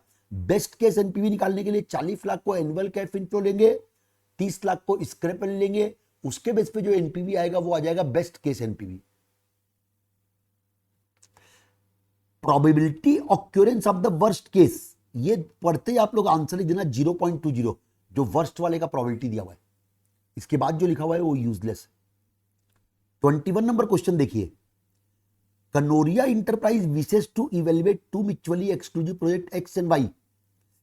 2 प्रोजेक्ट है एक्स और वाई, इनिशियल आउटफ्लो दिया हुआ है और एस्टिमेटेड कैश इनफ्लो दिया हुआ है 8 साल के, और कैश इनफ्लो पेसिमिस्टिक में अलग, मोस्ट लाइकली में अलग, ऑप्टिमिस्टिक में अलग। 14% का डिस्काउंटिंग रेट है। क्योंकि कैश इनफ्लो हर साल के सेम है, एन्यूटी फैक्टर निकाल लो। फिर बताओ एक्स या वाई में से कौन सा प्रोजेक्ट सेलेक्ट करेंगे। प्रोबेबिलिटी नहीं दिया हुआ है, पेसिमिस्टिक की, मोस्ट लाइकली की और ऑप्टिमिस्टिक की प्रोबेबिलिटी नहीं दिया है बच्चों। अगर तो प्रोबेबिलिटी दिया होता ना तो अपन लोग एक ही एनपीवी निकालते, प्रोजेक्ट एक्स का एक एनपीवी निकालते, प्रोजेक्ट वाई का एक एनपीवी निकालते, और फिर उस एक एनपीवी के वो लोग एडवाइस देते कि कौन सा बेटर प्रोजेक्ट है। लेकिन प्रोबेबिलिटी नहीं दिया है ना बच्चों, तो ये क्वेश्चन है स्पेशल। क्यों स्पेशल है? क्योंकि इसमें 3 एनपीवी दोनों प्रोजेक्ट के आएंगे। पेसिमिस्टिक का एक एनपीवी आएगा एक्स का, मोस्ट लाइकली का एक एनपीवी आएगा, ऑप्टिमिस्टिक का एक एनपीवी आएगा, एक्स प्रोजेक्ट के 3 एनपीवी आएंगे, वाई के 3 एनपीवी आएंगे, 6 एनपीवी आएंगे, क्योंकि प्रोबेबिलिटी नहीं दिया हुआ है। अब सवाल डिफिजन कैसे दें, तो भैया डिफिजन कैसे दें तो वो डिपेंड करता है। इन्वेस्टर 2 टाइप के होते हैं, एक रिस्क एवर्ट, एक रिस्क लवर। रिस्क एवर्ट जो रिस्क को अवॉइड करते हैं, रिस्क लवर या रिस्क टेकिंग जो रिस्क लेते हैं। अगर रिस्क एवर्ट होगा, इस क्वेश्चन में जब आप आंसर बनाओगे ना तो एक प्रोजेक्ट में तीनों केस में पॉजिटिव एनपीवी आएगा, भले कम आएगा लेकिन पॉजिटिव आएगा। तो जो रिस्क एवर्ट होगा ना वो उस प्रोजेक्ट को टेकअप करेगा जिसमें पेसिमिस्टिक में भी पॉजिटिव एनपीवी है, क्योंकि जो रिस्क एवर्ट वाला होगा ना, एवर्ट एवर्सन अवॉइड करने वाला, रिस्क नहीं लेना है भैया मेरे को, जो रिस्क एवर्ट वाला होगा ना वो बोलेगा भैया मेरे को रिस्क लेना ही नहीं है। तो बेटा जो रिस्क एवर्ट वाले होंगे वो जिसमें पॉजिटिव एनपीवी है ना, चाहे थोड़ा सा भी है पेसिमिस्टिक में, उसको लेंगे। और जो रिस्क लवर होंगे ना वो भले ही पेसिमिस्टिक में हाई निगेटिव है, ऑप्टिमिस्टिक में जो हाई पॉजिटिव वाला होगा ना उसको लेगा।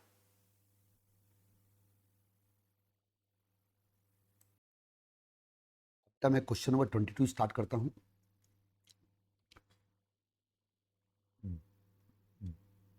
दूर limited is considering investment of 4 lakh रुपए। Investment expected generate substantial cash inflow over the next 5 year. बेटा 4 लाख हो गया, 0 पीरियड कैश आउटफ्लो, 5 साल तक कैश इनफ्लो आएंगे। Unfortunately annual cash flow uncertain following probability distribution established. ये एनुअल वर्ड को ध्यान देना बेटा, इसका मतलब है कि 5 साल तक ये कैश फ्लो आएंगे, प्रोबेबिलिटी दी हुई है। 5th ईयर के आखिरी में रेफरल दिया हुआ है, सीओसी 5% दिया हुआ है, NPV under 3 different situation.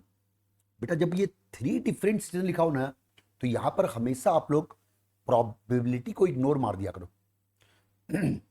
3 different situation का एनपीवी बोला है ना, मतलब आपको ये 50,000 पे जो है ये वर्स्ट केस हो गया, ये मोस्ट लाइकली हो गया, ये बेस्ट केस हो गया। आपको 3 अलग अलग एनपीवी निकालने हैं। कैसे निकालेंगे? वर्स्ट केस का एनपीवी कैसे निकालेंगे बेटा? 50,000 एनुअल कैश इनफ्लो इंटू 5 साल का 5% का एन्यूटी प्लस साल्वेज वैल्यू 40,000 पे, तीनों में कॉमन रहेगा। 40,000 पे साल्वेज वैल्यू इंटू ईयर 5 का पीवीएफ 5% का, और उसमें से माइनस कर दीजिएगा 4 लाख रुपए। तो आपका वर्स्ट केस का एनपीवी आ गया। मोस्ट लाइकली का एनपीवी निकालना है 1 लाख रुपए एनुअल कैश इनफ्लो, 5 साल का 5% के रेट से annuity plus scrap value 40,000 common रहेगा तीनों में, उसकी पीवीएफ 5 ईयर का माइनस 4 लाख रुपए। बेस्ट केस का एनपीवी निकालना है 1,50,000 पे एनुअल कैश इनफ्लो, 5 साल का एन्यूटी 5% के रेट से, scrap value 40,000, PVF 5th year का 5% के रेट से 4 लाख माइनस कर दो। 3 अलग अलग एनपीवी आ गए। क्वेश्चन का फर्स्ट पार्ट बन गया। सेकंड पार्ट है एक्सपेक्टेड एनपीवी निकालो। एक्सपेक्टेड एनपीवी मतलब प्रोबेबिलिटी का इस्तेमाल करते हुए। यहां पर आपको क्वेश्चन में जो अपन लोग एक्सपेक्टेड एनुअल कैश इनफ्लो निकालते थे ना, 50,000 इंटू 0.3, 1 लाख इंटू 0.4, 1,50,000 इंटू 0.4, 0.3, 0.4, ये आपको एक्सपेक्टेड एनुअल कैश इनफ्लो निकालने की जरूरत नहीं है। एक्सपेक्टेड एनपीवी निकालने के लिए एक्सपेक्टेड एनुअल कैश इनफ्लो निकालने की जरूरत नहीं है। उसकी जगह सीधा सीधा क्या करो बच्चों, आप 3 अलग अलग एनपीवी निकाल चुके हो बच्चों। वर्स्ट केस का भी एनपीवी निकाल चुके हो फर्स्ट पार्ट में, मोस्ट लाइकली का भी एनपीवी निकाल चुके हो, बेस्ट केस का भी एनपीवी निकाल चुके हो। आपने जो 3 एनपीवी निकाले हैं ना, उनकी रिस्पेक्टिव प्रोबेबिलिटी से डायरेक्ट एनपीवी को ही मल्टीप्लाई करके समअप कर दोगे ना बेटा, आपका एक्सपेक्टेड एनपीवी आ जाएगा। थर्ड पार्ट है प्रोजेक्ट टेकअप करना चाहिए कि नहीं। एक्सपेक्टेड एनपीवी के बेस पे डिसीजन लीजिएगा। एक्सपेक्टेड एनपीवी पॉजिटिव होगा, project should be taken up. Expected NPV negative होगा, project should be rejected. 23 number question है, SG limited is considering a project Z with an initial outlay of 7,50,000। 0 period का outflow 7,50,000 दे दिया, life 5 साल दे दिया। Estimate of project are as follows, lower estimate, base estimate, upper estimate. ये एक तरीके से वर्स्ट केस बोल सकते हैं इसको मोस्ट लाइकली बोल सकते हैं, इसको बेस्ट केस बोल सकते हैं। सेल्स की यूनिट दिया हुआ है बेटा, ये हमेशा इसको पर एनम माना करो, हमेशा per annum. Sale quantity per annum, selling price per annum, variable cost per unit और फिक्स कॉस्ट। बेटा सेल की क्वांटिटी को कंट्रीब्यूशन पर यूनिट निकाल लो। कंट्रीब्यूशन पर यूनिट आ गया 75 रुपए, कंट्रीब्यूशन पर यूनिट आ गया 75 रुपए, कंट्रीब्यूशन पर यूनिट आ गया 75 रुपए। कंट्रीब्यूशन पर यूनिट को सेल क्वांटिटी से मल्टीप्लाई करके फिक्स कॉस्ट को माइनस कर दो तो आपका आ जाएगा पीबीडीटी। अगर टैक्स रेट दिया होगा बेटा, टैक्स रेट दिया हुआ है यस, तो इसका मतलब डिप्रीशन को भी अपने को लेना पड़ेगा। लेकिन IMP point depreciation already fix cost में इंक्लूड है, तो आप फिक्स कॉस्ट को माइनस कर दो।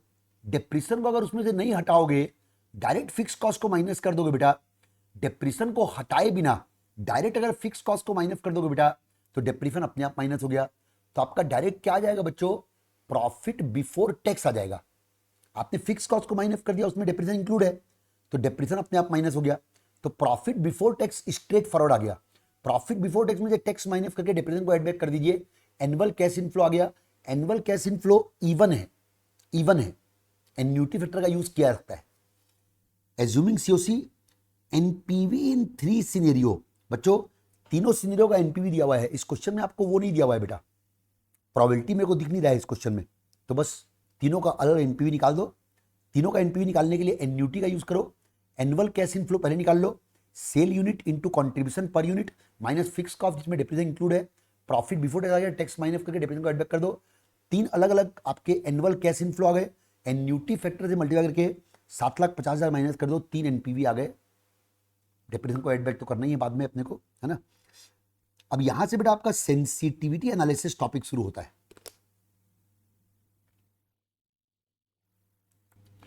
बेटा सेंसिटिविटी एनालिसिस टॉपिक क्या होता है, इसके लिए पहले एक बार थ्योरी पढ़ लेते हैं।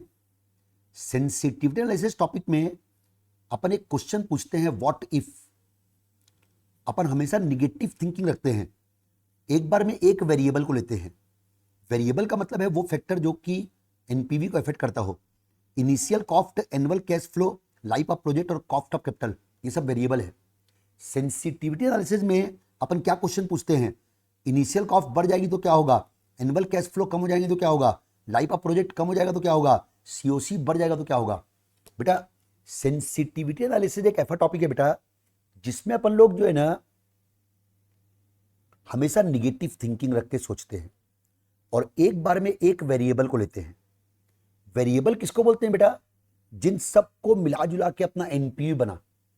जैसे कॉस्ट ऑफ प्रोजेक्ट 0 पीरियड का आउटफ्लो है, एनपीवी को योगदान दिया उसने।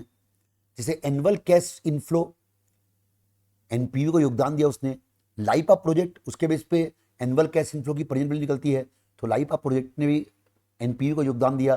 कॉस्ट ऑफ कैपिटल, उससे अपना पीवीएफ निकलता है, उसने भी एनपीवी को योगदान दिया। ये जो अलग अलग चीजें हैं ना जिसको कंसिडर करके अपना एनपीवी निकलता है, इनिशियल प्रोजेक्ट कॉस्ट हो गया, कॉस्ट ऑफ कैपिटल हो गया, लाइफ ऑफ प्रोजेक्ट हो गया, एनुअल कैश इनफ्लो हो गया, ये सब अपने एनपीवी को योगदान देते हैं बेटा। इन सब को अपन क्या बोलते हैं बेटा, वेरिएबल बोलते हैं बेटा। और सेंसिटिविटी एनालिसिस में क्या होता है बेटा, अपन लोग ये सोचते हैं कि हमने जो इनिशियल प्रोजेक्ट कॉस्ट सोची अगर वो बढ़ गई तो क्या होगा, एनुअल कैश इनफ्लो जो सोचा अगर वो कम हो गया तो क्या होगा।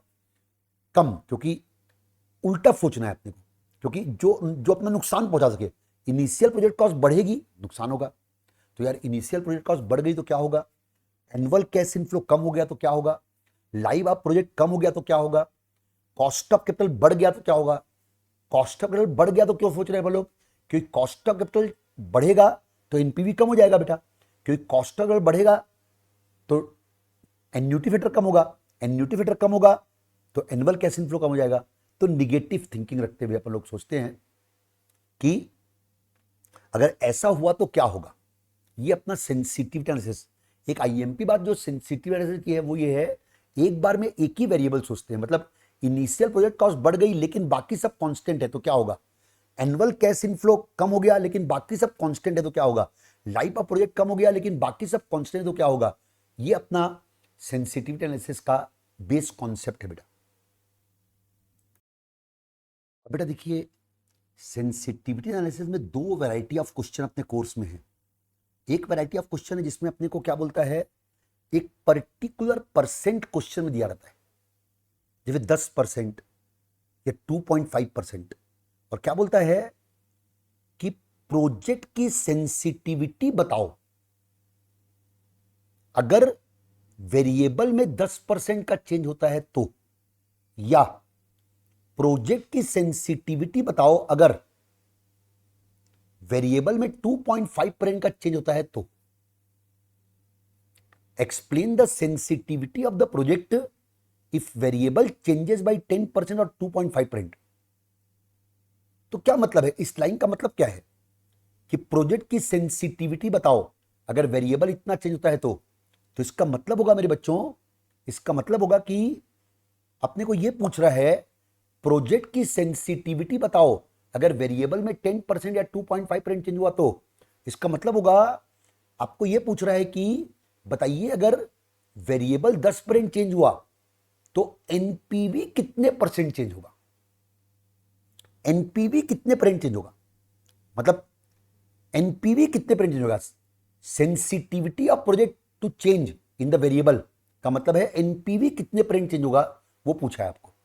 और दूसरा कौन सा फैक्टर मोस्ट इंपॉर्टेंट है या कौन सा फैक्टर सबसे ज्यादा सेंसिटिव है, तो इसका जवाब क्या होगा, जो एनपीवी को सबसे ज्यादा परसेंट इफेक्ट करता हो ना फैक्टर, वो सबसे ज्यादा इंपॉर्टेंट माना जाता है। ओके, अब एक वैरायटी ये हो गई कि अपने को परसेंटेज चेंज दिया रहेगा वेरिएबल में और बोलेगा कौन सा मोस्ट सेंसिटिव है तो कौन सा फैक्टर मोस्ट सेंसिटिव है, मतलब एनपीवी का परसेंटेज चेंज निकालना है और उनमें से कौन सा, मतलब सेंसिटिविटी बताओ बोल रहा है तो एनपीवी का परसेंट चेंज निकालना है, कौन सा मोस्ट सेंसिटिव बोल रहा है तो जो एनपीवी को सबसे ज्यादा परसेंट इफेक्ट करेगा वो। एक फर्स्ट वैरायटी हो गई। सेकंड वैरायटी क्या रहती है बेटा, सेकंड वैरायटी में अपने को इंस्टीट्यूट बोलती है कि explain the sensitivity of the project to change in variable so that the NPV is zero. NPV is zero keyword है बेटा। यहां पर क्या बोल रहा है आपको, इसका मतलब क्या है, explain the sensitivity of the project to change in the variable so that the NPV is zero. इस लाइन का मतलब होगा कि एक वेरिएबल के कितने परसेंट चेंज होने से एनपीवी जीरो हो जाएगा। उसमें वेरिएबल का परसेंटेज चेंज दिया हुआ है, एनपीवी का परसेंटेज पूछा है, इसमें एनपीवी को जीरो करने बोल रहा है और वेरिएबल में कितने परसेंट चेंज करना पड़ेगा वो पूछा है अपने को। वेरिएबल में कितने परसेंट चेंज करना पड़ेगा ताकि एनपीवी जीरो हो जाए, दैट इज द मीनिंग। अब ये दोनों वैरायटी ऑफ क्वेश्चन कैसे बनते हैं इसको एक्सप्लेन करने के लिए मैं आप लोगों को क्वेश्चन नंबर 25 से स्टार्ट करता हूं। क्वेश्चन नंबर 25 देखिए, from the following detail relating to a project analyse the sensitivity of the project to change in the initial project cost, annual cash inflow और cost of capital. Analyse the sensitivity of the project to change in the initial project cost, annual cash inflow, cost of capital. मतलब क्या बोल रहा है आपको, analyse the sensitivity of project मतलब NPV कितने percent change होगा यदि इनिशियल प्रोजेक्ट कॉस्ट में, यहां नीचे क्या लिखा देखिए, variable is adversely affected by 10% लिखा हुआ है, variable is adversely affected by 10%। यहां पर वेरिएबल का क्या मतलब लेंगे, जो ऊपर फर्स्ट लाइन में दिया हुआ है change in initial project cost, तो इनिशियल प्रोजेक्ट कॉस्ट हो गया पहला वेरिएबल। अगर initial project cost adversely effect हुआ 10% से, 10% से एडवर्सली इफेक्ट का मतलब है 10% बढ़ जाना, क्योंकि एडवर्स इफेक्ट कब बोलेंगे, कॉस्ट बढ़ गई तो एडवर्स इफेक्ट, रेवेन्यू कम हो गई तो एडवर्स इफेक्ट। तो इनिशियल प्रोजेक्ट कॉस्ट अगर 10% बढ़ गई तो एनपीवी में कितने परसेंट चेंज आएगा वो पूछा है अपने को। सेकंड ऊपर दिया हुआ है एनुअल कैश इनफ्लो, तो एनुअल कैश इनफ्लो रेवेन्यू है, रेवेन्यू में एडवर्स इफेक्ट कब पड़ता है जब वो कम होती है। तो अगर एनुअल कैश इनफ्लो अपना 10% कम हो गया, एनुअल कैश इनफ्लो अगर 10% कम हो गया तो एनपीवी में कितने परसेंट इफेक्ट पड़ेगा वो पूछा है। और cost of capital, cost of capital अगर 10% बढ़ गई तो एनपीवी में कितना इफेक्ट पड़ेगा वो पूछा है।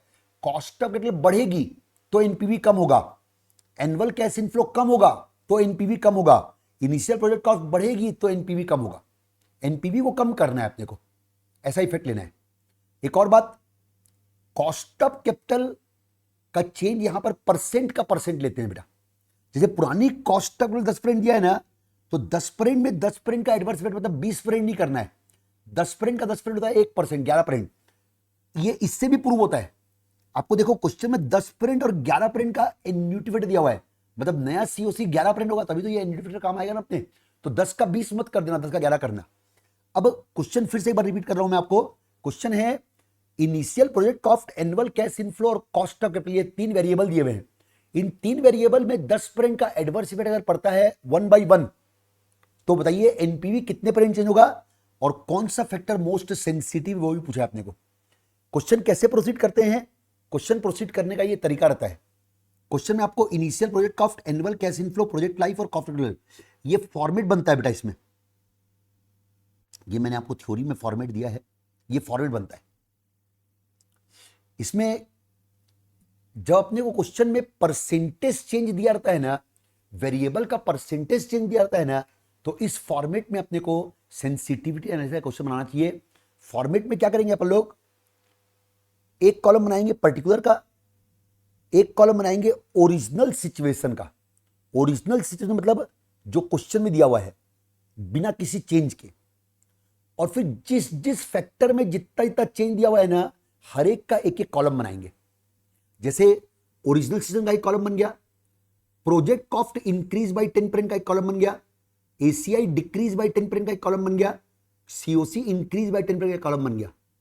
अब इसमें फॉर्मेटिंग कैसे करेंगे बेटा, फॉर्मेटिंग इस टाइप से करना है बेटा कि अपना एनपीवी कैलकुलेट हो जाना चाहिए, अपना एनपीवी कैलकुलेट होना चाहिए, अपना टारगेट ये होना चाहिए।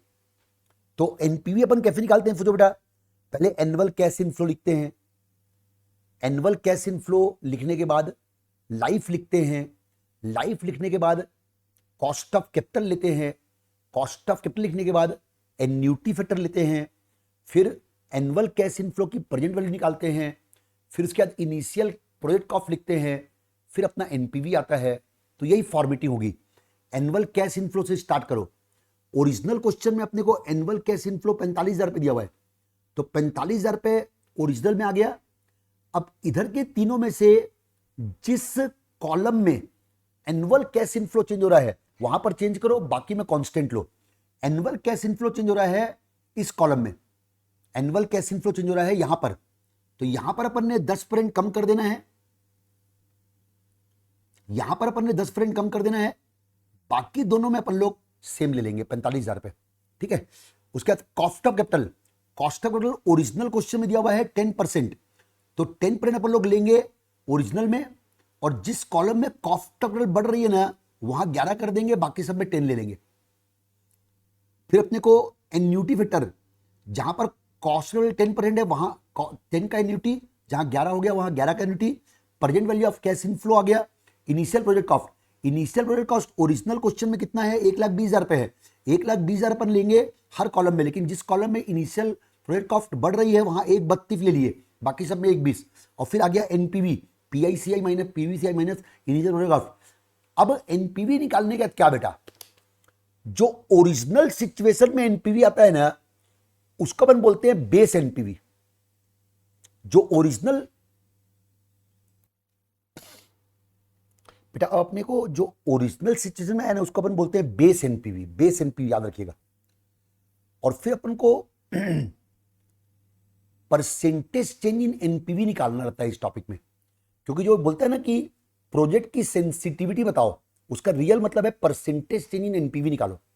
तो परसेंटेज चेंज इन एनपीवी निकालने का क्या फॉर्मूला है इसमें, base NPV, sorry new NPV minus base NPV upon base NPV into 100। हमेशा परसेंटेज चेंज निकालने का फॉर्मूला रहता है new minus old upon old into 100। तो new NPV minus base NPV, base NPV पुराना वाला है, new NPV minus base NPV upon base NPV into 100, तो अपना परसेंटेज ना जाएगा वो कम ही आएगा, मतलब निगेटिव में आएगा वो, क्योंकि एनपीवी कम हो रहा है आपका। और फिर जिसमें एनपीवी सबसे ज्यादा परसेंटेज टर्म में इफेक्ट होता हो ना उसको लिख दीजिएगा कि ये मोस्ट सेंसिटिव फैक्टर है। तो ये आपका सेंसिटिव क्वेश्चन हो गया। अब सेकेंड वैरायटी ऑफ क्वेश्चन है 24 नंबर। 24 नंबर क्वेश्चन में अपने को क्या क्या दिया हुआ है देखिए, इनिशियल कैपिटल कॉस्ट है 400 करोड़ रुपए, सेल क्वांटिटी है 5 crore, selling price per unit 100 रुपए, वेरिएबल कॉस्ट पर यूनिट 50 रुपए, fix cost per annum 50 crore रुपए, discount rate 6%, initial capital cost annual unit sale, sale price per unit, variable cost per unit, fix cost per annum, discount rate. NPV निकालो project का, यानी कि base NPV. Compute the impact on the project NPV of a 2.5% adverse variance in each variable. Important line, 2.5% adverse variance in each variable.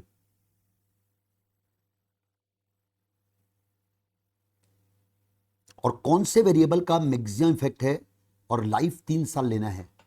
बेटा देखो यहां पर अपने को इस क्वेश्चन में और इस क्वेश्चन में क्या फर्क है 25 नंबर में। 25 नंबर में अपने को यहां पर 3 नाम दिए थे। सेकेंड लाइन देखो, initial project cost, annual cash inflow, COC, इन तीनों में कितना चेंज करना है वो दिया था।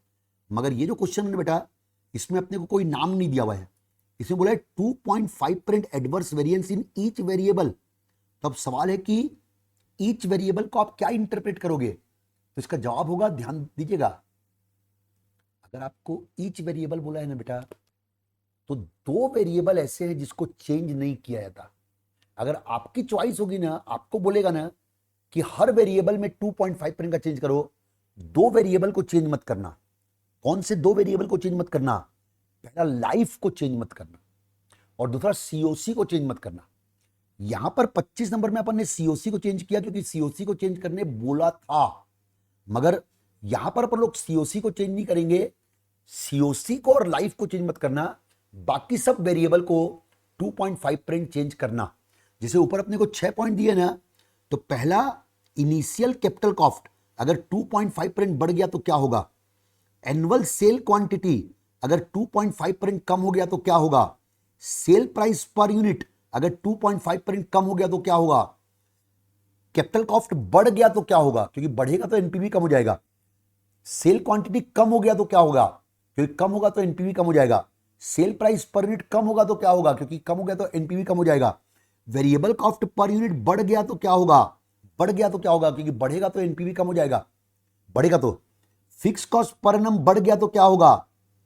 डिस्काउंट रेट में चेंज मत लेना और लाइफ में चेंज मत लेना, ये दोनों चीजों को अनचेंज रखना। तो इसका मतलब 5 वेरिएबल का चेंज लेना है आपको। तो बेस ओरिजिनल सिस्टम के अलावा 5 कॉलम और बनेंगे।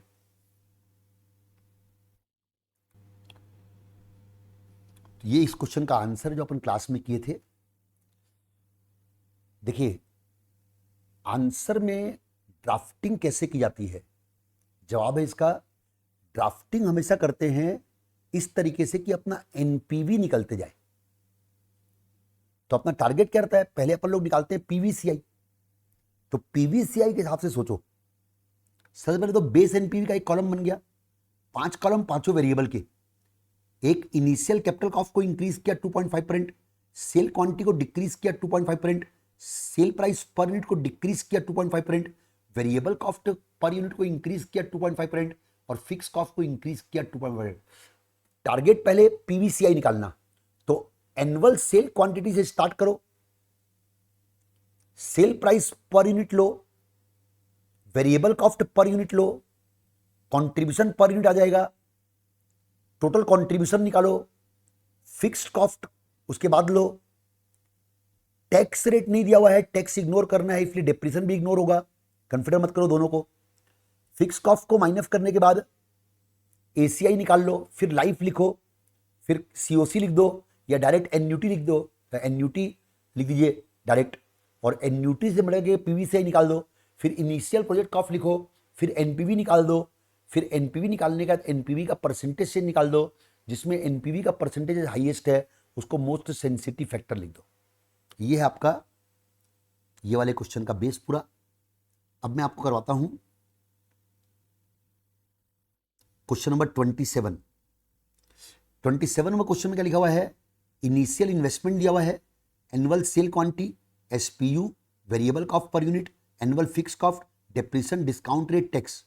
डेप्रिसिएशन और टैक्स रेट भी दे दिया है। लाइफ ऑफ प्रोजेक्ट 4 साल बोल रहा है। एक्सपेक्टेड एनपीवी निकालो, मतलब बेस एनपीवी निकालो। Impact on the project NPV अगर चेंज इन वेरिएबल इफ एव अंडर, ये इंपॉर्टेंट लाइन है क्वेश्चन की, चेंज इन वेरिएबल इज एव अंडर लिखा हुआ है और बोल रहा है कि किसका मैक्सिमम इफेक्ट पड़ेगा। जो एनपीवी को परसेंटेज टर्म में मैक्सिमम इफेक्ट करे उसको बोलते हैं मैक्सिमम इफेक्ट पड़ेगा।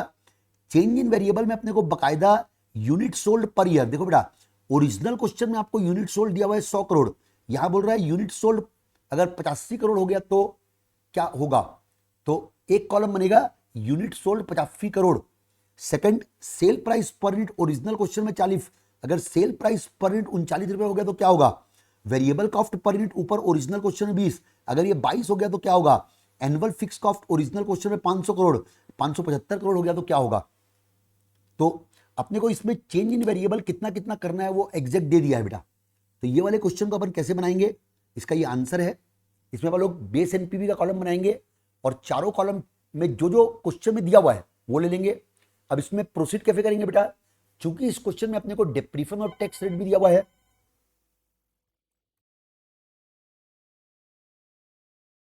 तो बेटा इस क्वेश्चन में अपने को चूंकि डेप्रीशन और टैक्स रेट भी दिया है बेटा, मतलब इसका मतलब ये हुआ कि अपने को एनुअल कैश इनफ्लो निकालने के लिए क्या अप्रोच फॉलो करना पड़ेगा। इसमें आपको रट्टा मारने की जरूरत नहीं बेटा, अपने कॉमन सेंस से सोचिए। क्या करेंगे अपन लोग स्टार्ट करेंगे, पहले सेल क्वांटिटी से स्टार्ट करो, सेल प्राइस पर यूनिट लिखो, वेरिएबल कॉस्ट पर यूनिट लिखो, कंट्रीब्यूशन पर यूनिट आ जाएगा, टोटल कंट्रीब्यूशन आ जाएगा, फिक्स कॉस्ट लिखो, डेप्रीशन लिखो क्योंकि टैक्स रेट दिया हुआ है, डेप्रीफन लिखो, फिर वो contribution minus fix cost minus depreciation, तो आपका प्रॉफिट बिफोर टैक्स आ गया, फिर टैक्स माइनस कर दो, फिर डेप्रीशन को ऐड बैक कर दो, एनुअल कैश इनफ्लो आ गया, फिर लाइफ लिख के सीओसी लिख के या डायरेक्ट एन्युटी लिख दो, क्योंकि सीओसी चेंज तो हो नहीं रहा है ना, लाइफ चेंज नहीं हो रही है, तो डायरेक्ट एन्युटी लिख दो, तो आपका present value of cash inflow आ जाएगा। Present value of cash inflow निकाल के इनिशियल इन्वेस्टमेंट को माइनस कर दो, तो आपका एनपीवी आ जाएगा। एनपीवी का परसेंटेज से निकाल के जो मैक्सिमम फिट करता हो उसको लीजिएगा। ये आपका हो गया है क्वेश्चन नंबर 27। अब बेटा इसके बाद अपन लोग चलते हैं ऐसे क्वेश्चन में जिसमें अपने को एनपीवी इज जीरो वाली बात बोला हो। तो एनपीवी इज जीरो वाली बात बोल रहा है अपने को 26B, इसमें बोल रहा है such that the NPV is zero. जब ये बोलता है ना बेटा कि एनपीवी इज जीरो, तो क्या करना चाहिए अपने को। तो ऐसे क्वेश्चन में अपने को बेसिकली क्या बोलता है,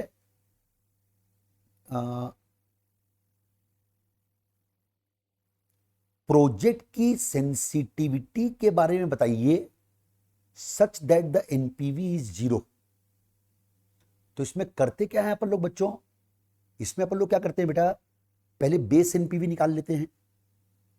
बेस एनपीवी निकालने के लिए इनिशियल कैपिटल कॉस्ट ले लिया, present value of cash inflow ले लिया, जिसकी भी प्रेजेंट वैल्यू लेना है ले लीजिए, बेस एनपीवी निकाल लिया। अब क्या करेंगे, एक एक करके लेंगे। इनिशियल प्रोजेक्ट कॉस्ट कितना बढ़े ताकि एनपीवी जीरो हो जाए। तो इनिशियल प्रोजेक्ट कॉस्ट कितना बढ़ने से एनपीवी जीरो हो जाएगा बेटा, जितना आपका एनपीवी आया होगा उतना ही अगर इनिशियल प्रोजेक्ट कॉस्ट बढ़ गया तो एनपीवी जीरो हो जाएगा। मान लो एनपीवी आपका 20,000 आया, तो इनिशियल प्रोजेक्ट कॉस्ट तो जीरो पीरियड का रहता है, तो अगर वो 20,000 बढ़ गया तो आपका एनपीवी तो जीरो हो जाएगा ना। अगर वो 20,000 बढ़ गया तो एनपीवी जीरो हो जाएगा। तो इनिशियल प्रोजेक्ट कॉस्ट उतना ही बढ़े जितना एनपीवी आया है, तो एनपीवी जीरो हो जाएगा। वो आपने डिसाइड कर लिया। वो डिसाइड करने के बाद परसेंटेज में निकालना उसको। परसेंटेज में कैसे निकालेंगे, increase in initial project cost required which is equal to NPV divide by original initial cost. Original initial cost मतलब किसका परसेंट निकालना है, ओरिजिनल इनिशियल कॉस्ट का, क्योंकि ओरिजिनल इनिशियल कॉस्ट इतनी थी, इतना इंक्रीज होगा तो एनपीवी जीरो हो जाएगा। तो इनिशियल प्रोजेक्ट कॉस्ट के मुकाबले कितने परसेंट इंक्रीज होगा जिससे एनपीवी जीरो हो जाए।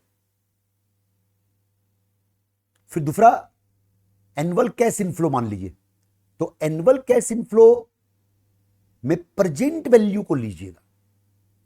एनुअल कैश इनफ्लो की खुद की अमाउंट को मत लीजिएगा, उसकी प्रेजेंट वैल्यू को लीजिएगा कि एनुअल कैश इनफ्लो की प्रेजेंट वैल्यू, क्योंकि present value of annual cash inflow जितना कम होगा एनपीवी उतना कम होता जाएगा। तो एनपीवी जो आया था आपका उतना एनुअल कैश इनफ्लो को कम कर देंगे ना, तो एनपीवी जीरो हो जाएगा। किसको, एनुअल कैश इनफ्लो की प्रेजेंट वैल्यू को, खुद एनुअल कैश इनफ्लो को नहीं, उसकी प्रेजेंट वैल्यू को। तो present value of annual cash inflow को उतना कम कर दीजिएगा। डायरेक्ट फॉर्मूला क्या लगेगा, एनपीवी के बराबर divide by present value of annual cash inflow into 100। NPV upon present value of annual cash inflow into 100। पहले वाले में क्या फॉर्मूला लगा, NPV upon initial project cost into 100। NPV upon present value of annual cash inflow into 100। और अगर कोई cash outflow भी दिया होगा एनुअल वाला, जैसे इस क्वेश्चन में है रनिंग कॉस्ट, तो उसकी प्रेजेंट वैल्यू डिनोमिनेटर में आएगी। यानी डिनोमिनेटर में क्या आएगा, न्यूमरेटर में हर बार एनपीवी आएगा। जब भी एनपीवी जीरो वाला क्वेश्चन आ जाए ना बेटा, न्यूमरेटर में हर बार लीजिए एनपीवी, न्यूमरेटर में हर बार लीजिए एनपीवी, और डिनोमिनेटर में क्या लेंगे, डिनोमिनेटर में लेंगे अगर इनिशियल प्रोजेक्ट कॉस्ट होगा तो इनिशियल प्रोजेक्ट कॉस्ट, अगर कैश इनफ्लो या कैश आउटफ्लो फ्यूचर वाला होगा तो उसकी प्रेजेंट वैल्यू का सम डिनोमिनेटर में लीजिएगा। जैसे ये क्वेश्चन देखिए 26 बी, इनिशियल प्रोजेक्ट कॉस्ट है 1 लाख रुपए, एनुअल कैश इनफ्लो है 4 साल का इतना इतना, लाइफ इतना, कॉस्ट ऑफ इतना, measure the sensitivity of project to change in initial project cost and annual cash inflow. सिर्फ 2 आइटम दिए हुए हैं, such that NPV become zero.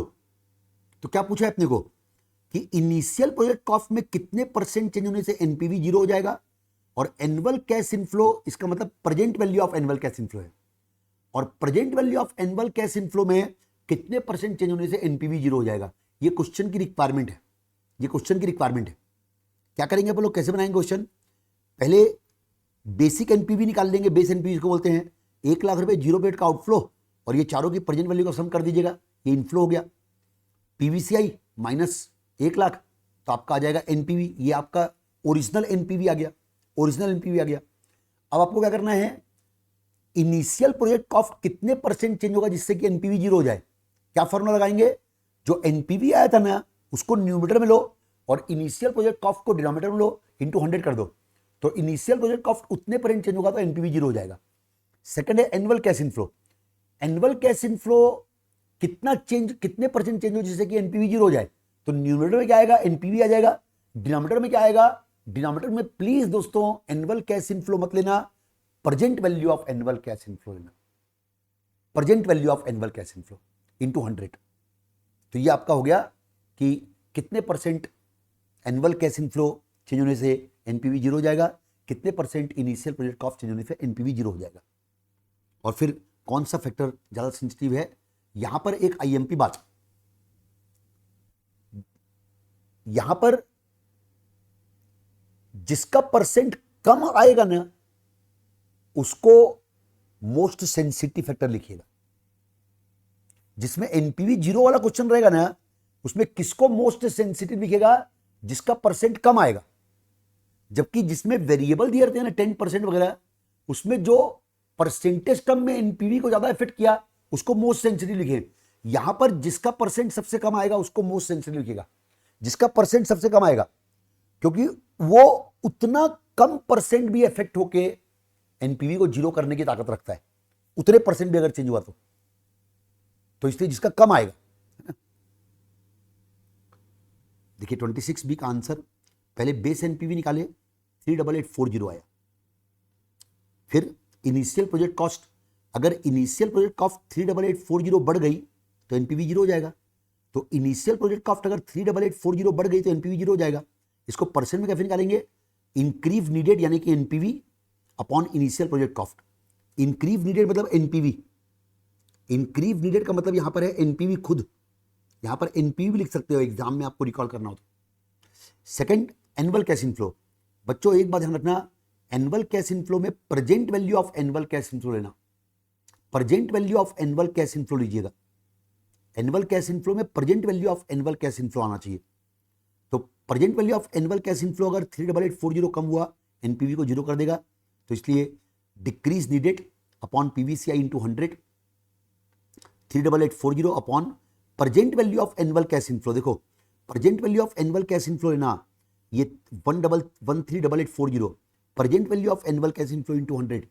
और अब देखो इनिशियल प्रोजेक्ट कॉस्ट अगर 38.84% तक बढ़ा तब जाके वो एनपीवी को कम जीरो करेगा, लेकिन भैया इनिशियल प्रोजेक्ट कॉस्ट तो सिर्फ 27.97% भी कम हो गई तो वो एनपीवी को जीरो कर देगी।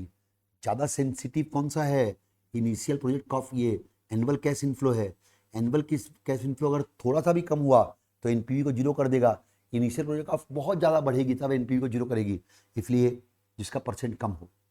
एक क्वेश्चन और है 28 नंबर, 28 नंबर क्वेश्चन में कॉस्ट ऑफ प्लांट दिया है, रनिंग कॉस्ट दिया है, इसकी प्रेजेंट वैल्यू अलग से निकालो। सेविंग एंड कैश इनफ्लो है, इसकी प्रेजेंट वैल्यू अलग से निकालो। एनपीवी कैसे निकालेंगे? सेविंग की present value minus initial project cost minus running cost की present value equal to NPV आ गया, ठीक है।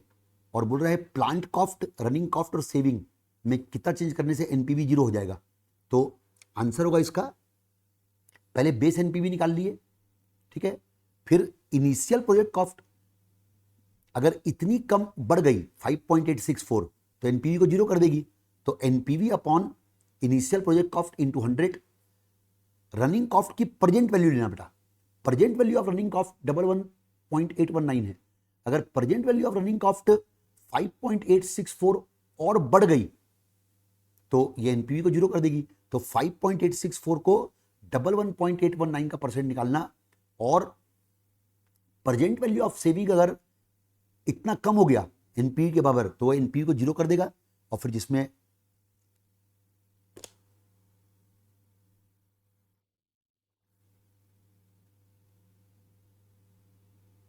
एक 30 नंबर क्वेश्चन अपन और बनाए थे।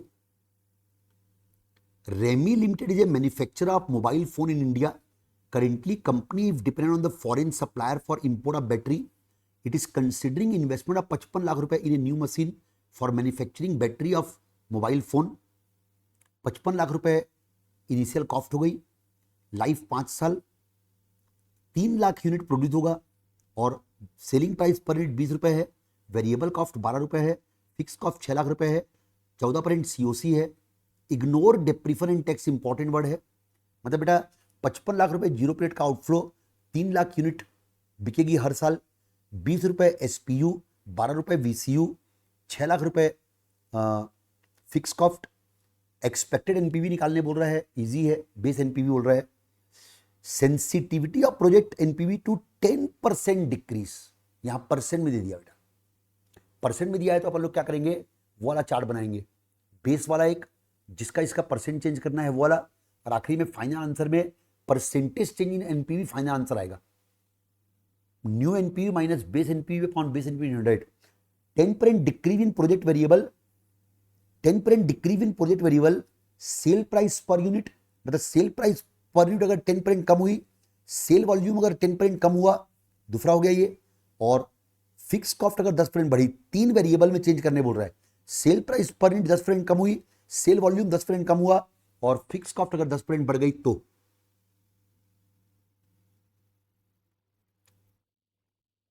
ये रहा 30 का आंसर।